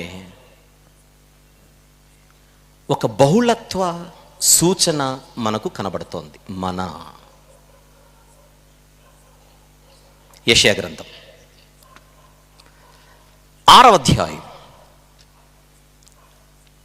యెషయా గ్రంథము 6వ అధ్యాయం. మనకు సందర్భం తెలుసు. ప్రవక్త అయిన యెషయా గారికి ఒక గొప్ప దర్శనం. ప్రారంభం నుంచి, రాజైన ఉజ్జియా మృతి నొందిన సంవత్సరం అత్యున్నతమైన సింహాసనమందు ప్రభువు ఆసీనుడై ఉండడం యెషయా గారు చూశారు. నేను చూచి తిని. రాజైన ఉజ్జియా మృతి నొందిన సంవత్సరం అత్యున్నతమైన సింహాసనమందు ప్రభువు ఆసీనుడై ఉండగా నేను చూచి తిని. నేను అంటే ఎవరు అక్కడ? యెషయా గారు. రేపొద్దాం అక్కడికి. ఇక్కడ కూడా ఎక్కువ మనం సమయం కేటాయించట్లేదు. ఈరోజు ఒక విత్తనం వేస్తున్నాను అంతే. కేవలం ఆయనను మాత్రమే చూశాడా? ప్రభువును మాత్రమే చూశాడా? ఆయన ఔన్నత్యం, ఆయన మహిమను కూడా చూశాడా? ఆయన మహిమను కూడా చూశాడు. రైట్. అక్కడున్న మహాదూతలు సింహాసనమందు ఆసీనుడై ఉన్న ఆయనను చూసి అంటున్న మాట 3వ వచనంలో, సైన్యములకు అధిపతియగు యెహోవా, ఆ మాట అంటలేం చేద్దాం. సైన్యములకు అధిపతియగు యెహోవా పరిశుద్ధుడు, పరిశుద్ధుడు, పరిశుద్ధుడు, సర్వలోకము ఆయన మహిమతో నిండి ఉన్నదని గొప్ప స్వరముతో గాన ప్రతిగానములు చేయుచుండిరి. ప్రవక్త అయిన యెషయా గారు చూస్తున్న దేవుని మహిమది. అక్కడున్న దేవదూతలు వారు ఎవరినైతే కొనియాడుచున్నారో సింహాసనమందున్నటువంటి ఆయనను చూచి పరిశుద్ధుడు, పరిశుద్ధుడు, పరిశుద్ధుడు ఎన్నిసార్లు? 3 సార్లు అని ఆగిపోతున్నారు. 3 సార్లు ఎందుకనాలి? రేపు మాట్లాడతాం అది. ఇప్పుడు కింద 8వ వచనానికి వద్దాం. 8వ వచనం, అప్పుడు నేను ఎవనిని పంపెదను, మా నిమిత్తము ఎవడు పోవునని ప్రభువు సెలవీయగా వింటిని. ఇదంతా ప్రవక్త గారే ఏమింటున్నాడు? నేను ఎవనిని పంపెదను, మా నిమిత్తము ఎవడు పోవును. అందరికీ తెలుగొచ్చు గనుక నేను అనే పదాన్ని అండర్లైన్ చేయండి, మా నిమిత్తము అన్న పదాన్ని అండర్లైన్ చేయండి. నేను అంటున్నాడు, మా నిమిత్తము ఎవడు పోవును అంటున్నాడు. మా అంటే బహుళత్వం. అంటే దేవుని ఉనికిలో ఏదో ఒక బహుళత్వ స్థితి ఉందన్నమాట. దేవుని ఉనికిలో, ఉనికి అంటే తెలుసుగా, ఉండుట, అస్తిత్వం అంటాం. దేవుని అస్తిత్వములో, దేవుని ఉనికిలో ఏదో ఒక బహుళత్వం ఉంది. ఆ బహుళత్వములో ఒకరికి మించి ఎక్కువ సంఖ్యలో, ఆ ఉనికిలో ఒకరికి మించి ఎక్కువ సంఖ్యలో ఉన్నట్టుగా ఆ పదాలు ఈ రాత్రి మన చెవికి వినపడాలి, అర్థం కావాలి. ఏం పేరు? 3వ వచనంలో దేవుని పేరు ఏం పేరు? యెహోవా. ఆ దేవుని పేరు ఏమిటి? యెహోవా. ఈ పేరు మర్చిపోకండి ఈరోజు ఈ వర్తమానం అయిపోయేంత వరకు ప్లీజ్. ఇక్కడి నుంచి మొదలు పెడదాం. ఈ రాత్రి మీ ముందుకు నేను ఏది తీసుకొని రావాలనుకుంటున్నానో ఇప్పుడు అక్కడికి వెళ్దాం. మొదటి వర్తమానంలో ఐగుప్తు మీదికి దేవుని తీర్పులను గూర్చిన ప్రస్తావన మనం విన్నాం. ఐగుప్తును నడిపించే దేవతలు అన్న పేరు మనకు కనబడుతున్న ఆ దేవతల వెనుక ఉన్నది అపవాది, వాడి దురాత్మల సమూహము అని విన్నాం. నిర్గమకాండము 12వ అధ్యాయం. అందులో దేవుడు ఎవరికి తీర్పు తీరుస్తానన్నాడు ఒకసారి అక్కడికి వెళ్ళేసి వద్దాం. నిర్గమకాండము 12వ అధ్యాయం. అందరూ తీద్దాం. నిర్గమకాండము 12వ అధ్యాయం. వచనము కూడా 12. వచనము కూడా 12. ఆ రాత్రి నేను ఐగుప్తు దేశమందు సంచరించి ఐగుప్తు దేశమందలి మనుషులలోనే గాని జంతువులలోనే గాని తొలి సంతతి అంతయు హతము చేసి ఐగుప్తు దేవతలకందరికి తీర్పు తీర్చేదను. నెక్స్ట్ మాట, నేను యెహోవాను. ఇప్పుడు చెప్పండి, 12వ వచనంలో మాట్లాడుచున్న ఆయన పేరేమిటి? యెహోవా. అంటే దేవుడేనా? యెహోవా అంటే దేవుడేనా? దేవుడే. రెండో మాట, రెండో ప్రశ్న, ఆయన దేవుడు మాత్రమేనా, నిత్యుడు కూడానా? ఆ వచనంలో కనబడుతున్న యెహోవా అన్న ఆయన గురించి అడుగుతున్నా నేను. ఈ వచనంలో కనబడుతున్న యెహోవా అన్న ఆయన గురించి నేరుగా సూటిగా అడుగుతున్న ప్రశ్న. ఈ సభలో ఇంతమంది ఉన్నారు, వేదిక మీద సేవకులు ఉన్నారు. మీతో పాటు సేవకులు చెబుతారు, సేవకులతో పాటు మీరు చెప్పండి దయచేసి. ఇక్కడున్న యెహోవా నిర్గమకాండం 12వ అధ్యాయం 12వ వచనములో ఐగుప్తు దేవతలకు తీర్పు తీర్చేదను అని ప్రకటిస్తున్నటువంటి యెహోవా అన్న పేరు కలిగినటువంటి ఆయన దేవుడా అని అడుగుతున్నాను. దేవుడు అన్నోళ్ళు చేయెత్తండి, డౌట్ లేకుండా. Very good. ఈ యెహోవా దేవుడు మాత్రమే కాదు, నిత్యుడు కూడా అని నమ్మినోళ్ళు చేయెత్తండి. నిత్యుడంటే పుట్టుక లేనివాడు. ఈ యెహోవా నిత్యుడు, ఈ యెహోవా దేవుడు అని మీరందరూ సభాముఖంగా ఒప్పుకున్నారు. ఈ నిత్య దేవుడు ఐగుప్తు మీదికి ఏం తెప్పిస్తున్నాడు? తెగులు. ఐగుప్తు మీదికి తెగుళ్లను తెప్పించిన ఆయన పేరేమిటి చెప్పండి? యెహోవా. ఐగుప్తు మీదికి తెగుళ్ళు తెప్పించిన యెహోవా అన్న ఆయన ఇంతకెవరు? చెప్పారు ఇందాక, దేవుడు. ఐగుప్తు మీదికి తెగుళ్ళు తెప్పించిన దేవుడైన యెహోవా ఇంతకెవరు? నిత్యుడు. ఓకే కదా అందరూ? Very good. ఇప్పుడు ఇదే విషయాన్ని ప్రవక్త అయిన ఆమోసు గారి గ్రంథంలో ప్రస్తావన ఏదైతే మనం ఇప్పుడు చూడబోతున్నామో దాన్ని జాగ్రత్తగా ఆలోచిద్దాం. ఇక్కడ ఏదైతే మనం చూసామో ఈ ప్రస్తావన ఆమోసు గ్రంథంలో కనబడుతుందో ఒకసారి చూద్దాం. 4వ అధ్యాయం ఆమోసు గ్రంథం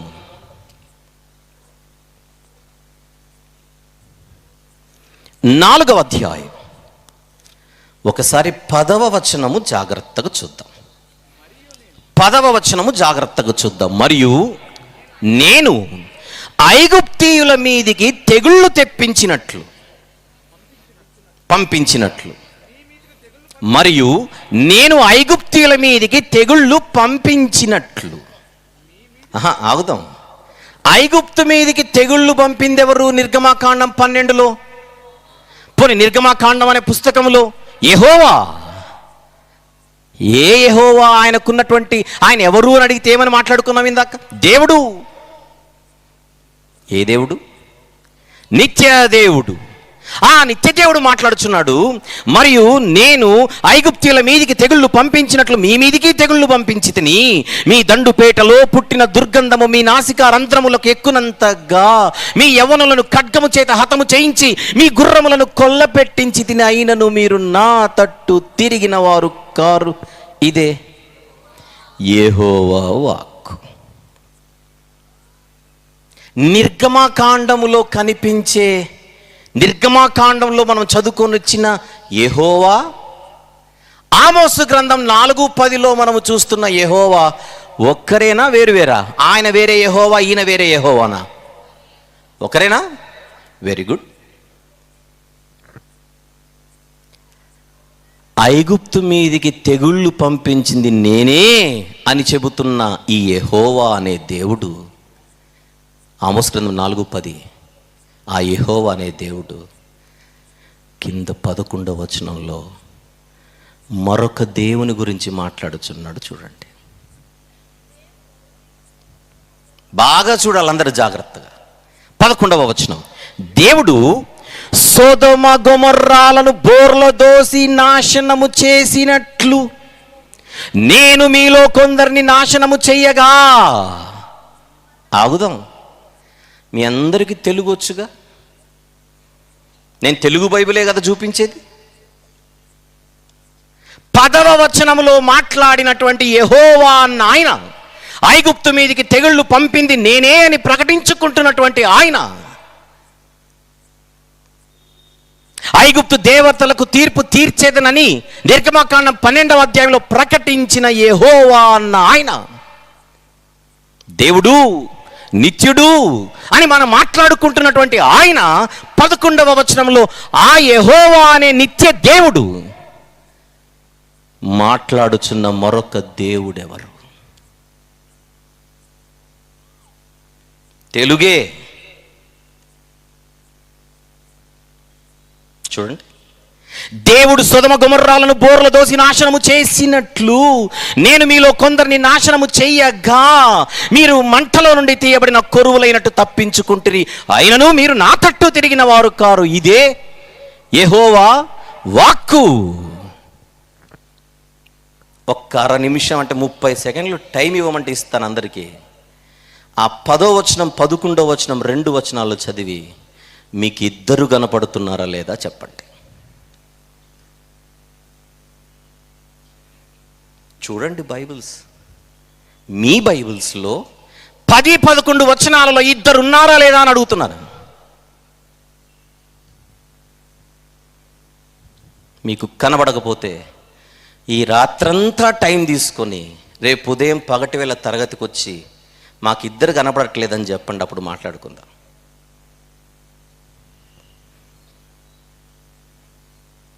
చెవి గలవాడు వినుగాక, కన్నులున్నవాడు చూచునుగాక.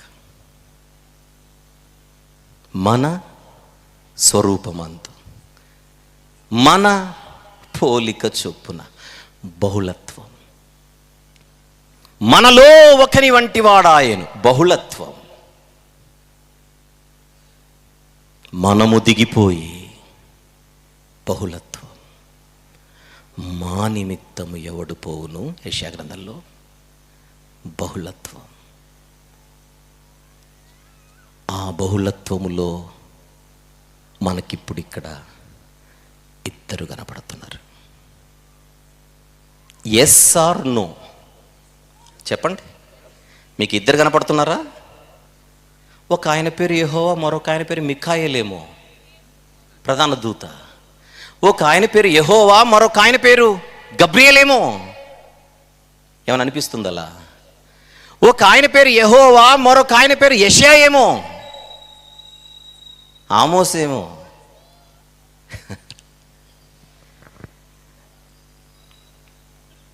పదవచనంలో మాట్లాడుతున్న ఆయన అంటున్నాడు, ఐగుప్తు మీదికి తెగుళ్ళు పంపింది నేను, సొదొమ మీదికి అగ్నిగంధకాలు కురిపించినది మరొక దేవుడు. నేను ఇద్దరు దేవుళ్ళు ఉన్నారని చెప్తున్నాను అనుకుంటున్నారేమో. ఒక్క దేవుని ఉనికిలో మనకు కనబడే బహుళత్వం.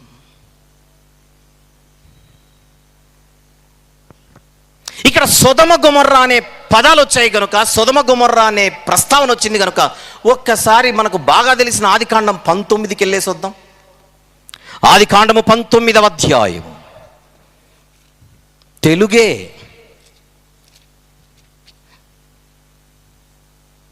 ఆదికాండము 19వ అధ్యాయం 24వ వచనం జాగ్రత్తగా చూద్దాం. 24.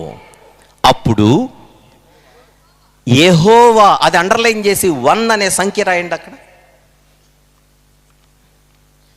ఆ వచనంలో ఎంతమంది యెహోవాలు మీకు కనబడుతున్నారో ఎంచి నాకు మీరు చెప్పండి అని అడుగుతున్నాను. అప్పుడు యెహోవా సొదొమ మీదను గొమొర్రా మీదను, నెక్స్ట్ యెహోవా యొద్ద నుండి గంధకమును అగ్నిని ఆకాశం నుండి కురిపించి. అడుగుతున్నాను ప్రశ్న, ఎవరి యొద్ద నుండి? ఎవరి యొద్ద నుండి గంధకమును అగ్నిని ఆకాశం నుండి కురిపించారు? ఎవరి యొద్ద నుండి? ఎవరి యొద్ద నుండి అగ్నిని కురిపించింది? ఎవరి యొద్ద నుండి? ఆ వచనాన్ని బట్టి చెప్పండి. యెహోవా యొద్ద నుండి. మీకు అన్ని కనెక్ట్ అవ్వట్లా? ఆమోసు గ్రంథంలో ఏమైతే చూసామో అదే కరెక్ట్గా మ్యాచ్ అవ్వట్లా?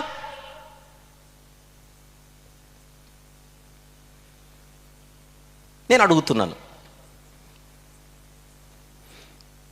ఐగుప్తు మీదికి తెగుళ్ళు పంపించిన యెహోవా అనే ఆయన దేవుడా కాదా? దేవుడే. నిత్యుడా కాదా? నిత్యుడే. సొదొమ మీదికి అగ్నిగంధకాలను కురిపించిన యెహోవా అన్న ఆయన దేవుడా కాదా? దేవుడే. నిత్యుడా కాదా? నిత్యుడే.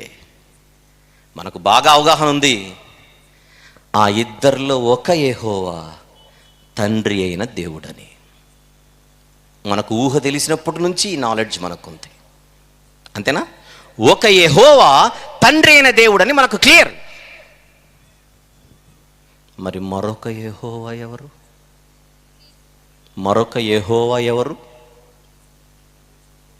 ఐగుప్తు నుండి ఇశ్రాయేలు ప్రజలను బయటికి రప్పించింది ఎవరు? అరణ్యంలో ఈ ఇశ్రాయేలీల జాతిని నడిపించింది ఎవరు? ఆ అరణ్యంలో ఈ జాతి శోధించింది ఎవరిని?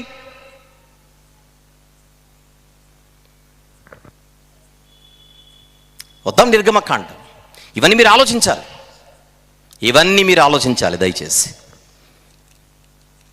నిర్గమకాండం 23వ అధ్యాయం. నిర్గమకాండము 23వ అధ్యాయం 20 నుంచి చూద్దాం. 20.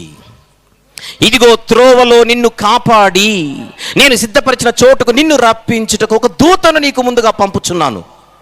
ఆయన సన్నిధిని జాగ్రత్తగా ఉండి ఆయన మాట వినవలేను. ఏంటి ఒక దూత గురించి ఆ లెవెల్లో చెబుతున్నాడేంటి?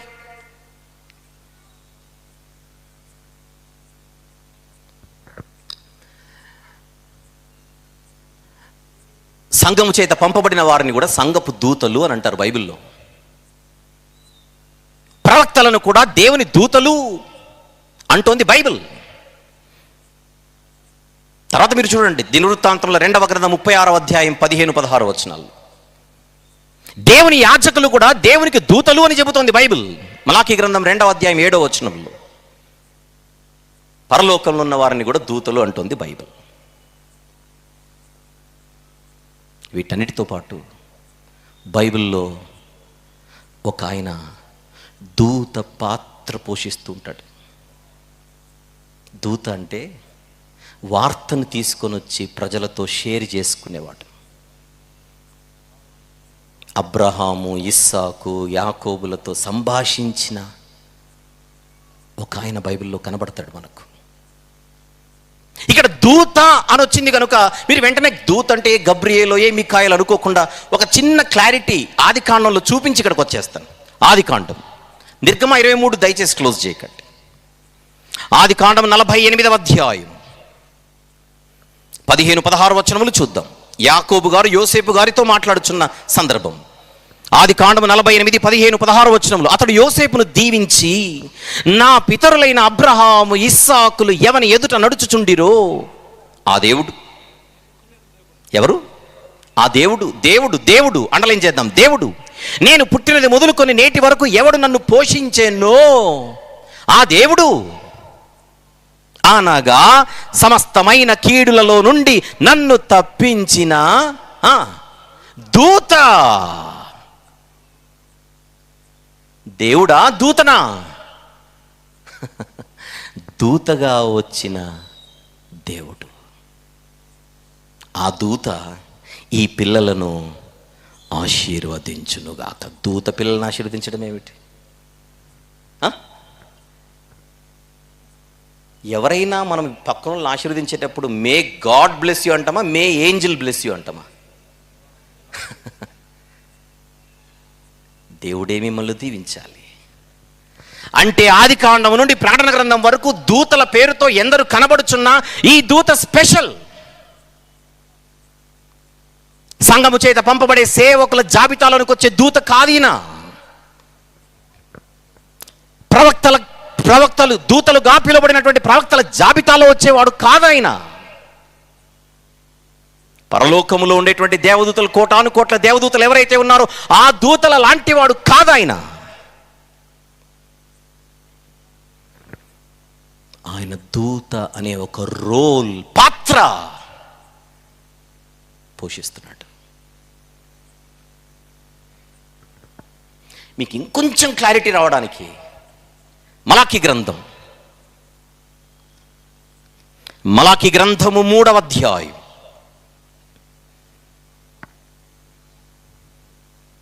1వ వచనము చూద్దాం. ఇదిగో నాకు ముందుగా మార్గము సిద్ధపరచుటకై నేను నా దూతను పంపుచున్నాను. మార్గము సిద్ధపరచడానికి పంపబడిన దూత పేరేమిటి? ఎనిబడి? బాప్తిస్మం ఇచ్చి యోహాను. ఆయన కూడా ఏమని పిలుస్తుంది బైబిల్? దూత. ఇప్పుడు కింద చూడండి నెక్స్ట్. మీరు వెదుకుచున్న ప్రభువు అనగా మీరు కోరు నిబంధన దూత. ప్రభువే నిబంధన దూత. ఏ నిబంధన? క్రొత్త నిబంధన. క్రొత్త నిబంధన ఈ లోకములో మానవులకు అనుగ్రహించింది ఎవరు? క్రొత్త నిబంధన తెచ్చి మనకిచ్చింది ఎవరు? క్రొత్త నిబంధన ప్రకారం ఆయన పేరు చెప్పండి. యేసు క్రీస్తు ప్రభు. రండి ఇప్పుడు నిర్గమకాండం 23వ అధ్యాయం. నిర్గమకాండము 23వ అధ్యాయం 20 నుంచి. ఇదిగో త్రోవలో నిన్ను కాపాడి నేను సిద్ధపరిచిన చోటుకు నిన్ను రప్పించుటకు ఒక దూతను నీకు ముందుగా పంపుచున్నాను.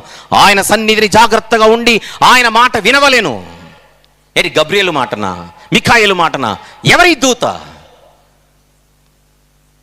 ఆదికాండం చదివిన తర్వాత, మలాకీ గ్రంథం చదివిన తర్వాత మీకు వెంటనే ఇక్కడ పిక్చర్ అర్థమైపోవాలి. ఈ దూత మామూలు దూత కాదు,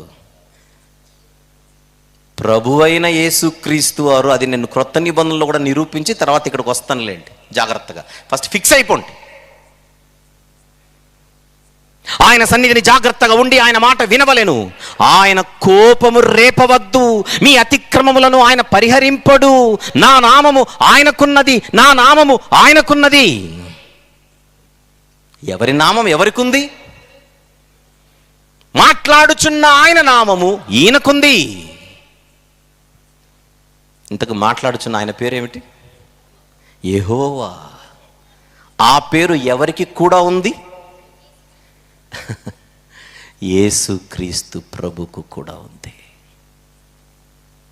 సంఖ్యాకాండం 21వ అధ్యాయం.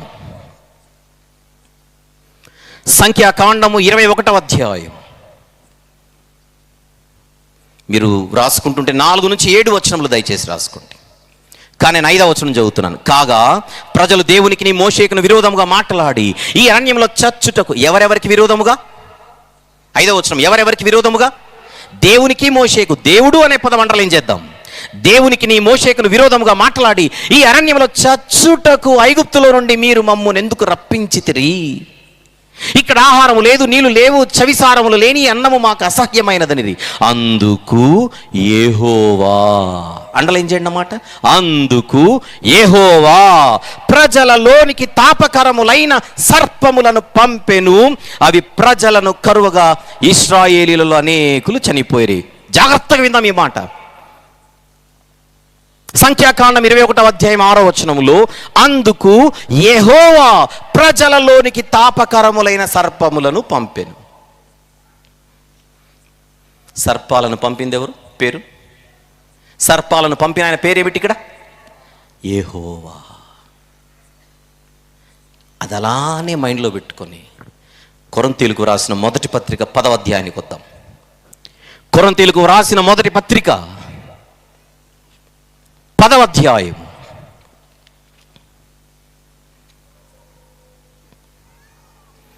తొమ్మిదో వచనం చూద్దాం. క్రొత్త నిబంధన కొరింథీ మొదటి పత్రిక 10వ అధ్యాయం 9వ వచనం. మనము ప్రభువును శోధింపకయుందుము, వారిలో కొందరు శోధించి నెక్స్ట్ సర్పముల వలన నశించిరి. దేవునిని శోధించి సర్పముల వలన నశించిన సందర్భాన్ని ఎక్కడ చదువుకొని వచ్చాము? ఇప్పుడే సంఖ్యాకాండములో అధ్యాయం 21వ అధ్యాయం వచనం 6వ వచనములో ఏమనుంది అక్కడ? వారు దేవుని శోధిస్తే యెహోవా వారి యొద్దకు, వారి మధ్యలోనికి వేటిని పంపాడు? సర్పములు.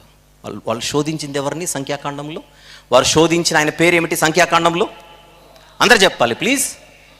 సంఖ్యాకాండంలో ఆ ప్రజలు శోధించిన ఆయన పేరేమిటి? యెహోవా. ఆయన దేవుడా? అడుగుతున్నాను. సంఖ్యాకాండం 21వ అధ్యాయంలో వీరు శోధించిన ఆయన దేవుడా? యెహోవా అన్న ఆయన దేవుడా? దేవుడే. నిత్యుడా? చెప్పండి. నిత్య దేవుడా?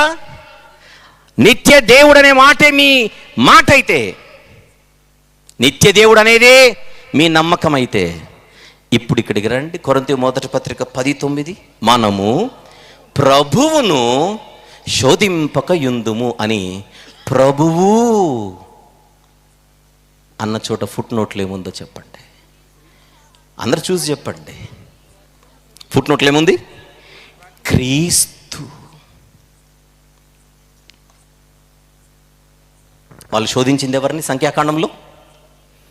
యెహోవా. ఆయన దేవుడేనా? దేవుడే. ప్రభువేనా? ఒక మాట, మరొక మాట. ఇప్పుడు ప్రభువేనా? దేవుడు ప్రభు కూడానా? యెహోవా అన్న ఆయన దేవుడు, నిత్యుడు, ప్రభువు. సంఖ్యాకాండం 21వ అధ్యాయంలో కనబడుచున్న యెహోవా అన్న ఆయన దేవుడు, యెహోవా అన్న ఆయన నిత్యుడు, యెహోవా అన్న ఆయన ప్రభువు. ఇంతకు ఆయన ఎవరు సార్ అని పౌలు గారిని అడిగితే క్రీస్తు నాయన అంటున్నాడు.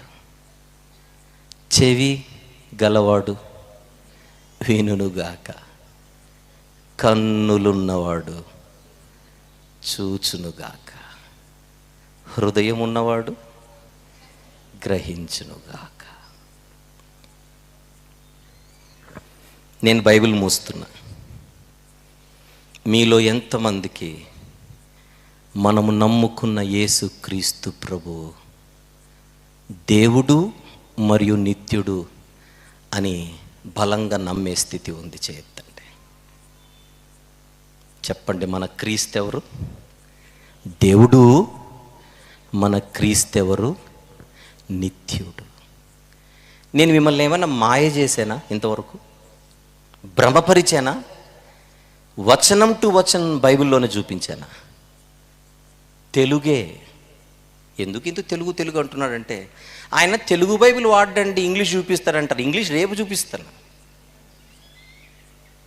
నేటికి తెలుగే. అబ్బే వేరే భాషల్లో ఉన్నవి మనకు అవసరం లేదంటే అది కూడా రేపు మాట్లాడుకుందాం. ఆ మూల భాషలతో పనే లేదండి, అది కూడా రేపు మాట్లాడుకుందాం. అవి రేపటి వార్తలు, ఆకాశవాణి. ఇవి తెలుగు వార్తలు.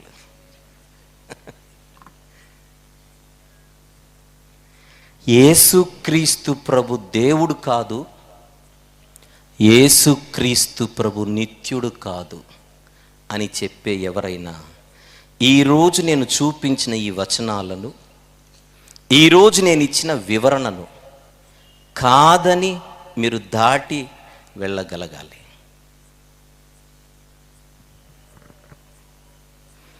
వెళ్ళే ప్రయత్నం చేసిన, సాహసం చేసిన బైబిల్ దగ్గర అడ్డంగా బుక్ అయిపోతారు. జాగ్రత్త.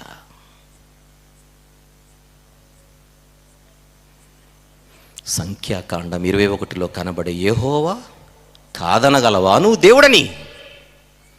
సంఖ్యాకాండం 21వ అధ్యాయంలో కనబడే యెహోవా కాదనగలవా నువ్వు నిత్యుడు కాదని? ఆయన నిత్యుడని కాదనగలవా? దేవుడని కాదనగలవా?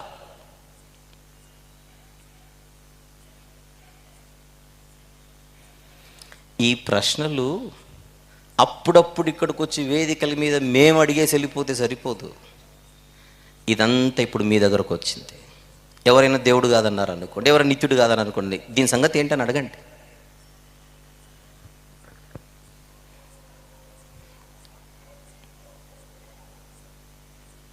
యేసుప్రభు గురించి బైబిల్లో కుమారుడు అని ఉంటుంది. ఎందుకుంది? కుమారుడు అనే పదం యొక్క భావం ఏమిటి? అర్థం ఏమిటి?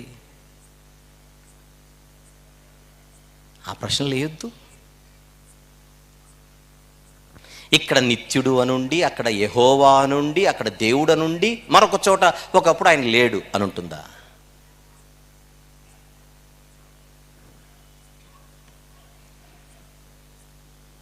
ఏంటో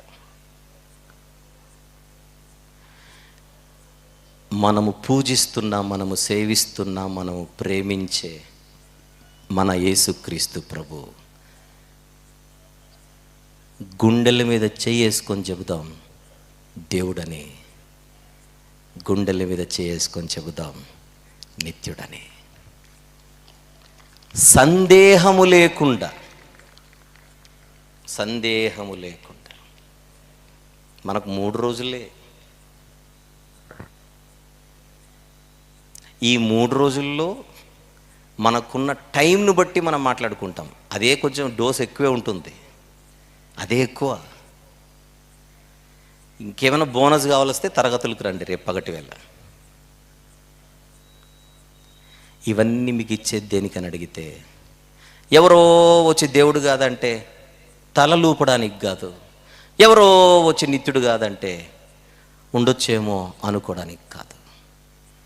మర్చిపోకండి, ఆయన కంటే మించిన వారు ఈ భూమి మీద మనకెవరు లేరు. ఇది మీరు నమ్మినోళ్ళైతే ఈ సత్యానికి కట్టుబడి ఉండండి. నేను అలానే కట్టుబడి ఉన్నాను, మేము అలాగనే కట్టుబడి ఉన్నాం. అందరు ఇదే మాటతో ముందుకెళ్ళాలి. మనం అప్పుడప్పుడు స్వీట్ షాప్కి వెళ్తే స్వీట్ కొనుక్కునే ముందుగా టేస్ట్కి ఏమని అడుగుతాం చూడండి. అప్పుడు ఒక ముక్క ఇస్తారు. ఆ ముక్క తిని అది బాగుందో లేదో మనం డిసైడ్ చేస్తాం. మనం తినేది ముక్కనే, బాక్స్ కాదు.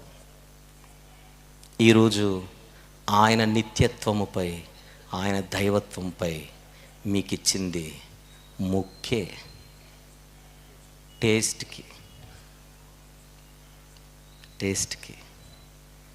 రేపు ఎల్లుండి ఒక బాక్స్నన్నా కంప్లీట్ చేద్దాం అందరండి. సమయము 10:30 మనకంతే. గ్రౌండ్లో మనకు టైం ఇచ్చింది ఇంతవరకే. రేపు రాత్రి మరిన్ని సంగతులు మాట్లాడుకుందాం 2 వర్తమానాలలో. అందరు లేచి నిలబడినట్లయితే ప్రార్థన చేసుకుందాం. ఈనాటి సభకు ముగింపు ప్రార్థన మనం చేసుకుందాం. ప్రకటనలు విన్నాం కదా, రేపు ఇంకా అనేక మందిని తీసుకొని వచ్చి వారిని కూడా ఈ జ్ఞానానికి పాత్రలను చేద్దాం.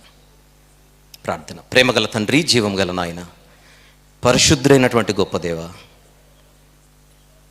మీ కుమారుని నిత్య దైవత్వము గురించి ప్రత్యేకంగా సభలు పెట్టుకొని మాట్లాడుకోవాల్సిన దుస్థితి తండ్రి ఈ క్రైస్తవ సమాజంలో ఉండడం మాకైతే నిజంగా బాధ ఉంది, కానీ చెప్పవలసిన బాధ్యత కూడా ఉంది. ఆ బాధ్యతతోనే ఈ 3 రోజుల సభలలో మొదటి దినమునకు మేము చేరుకొని ఉన్నాం. చక్కని వాతావరణం అనుగ్రహించి, అనుకూలతను అనుగ్రహించి, సత్యాన్ని మీ పిల్లల ముందు వినిపింపచేయడానికి మా ఇరువురికి మీరు ఇచ్చినటువంటి నడిపింపును బట్టి స్తుతులు చెల్లిస్తున్నాను.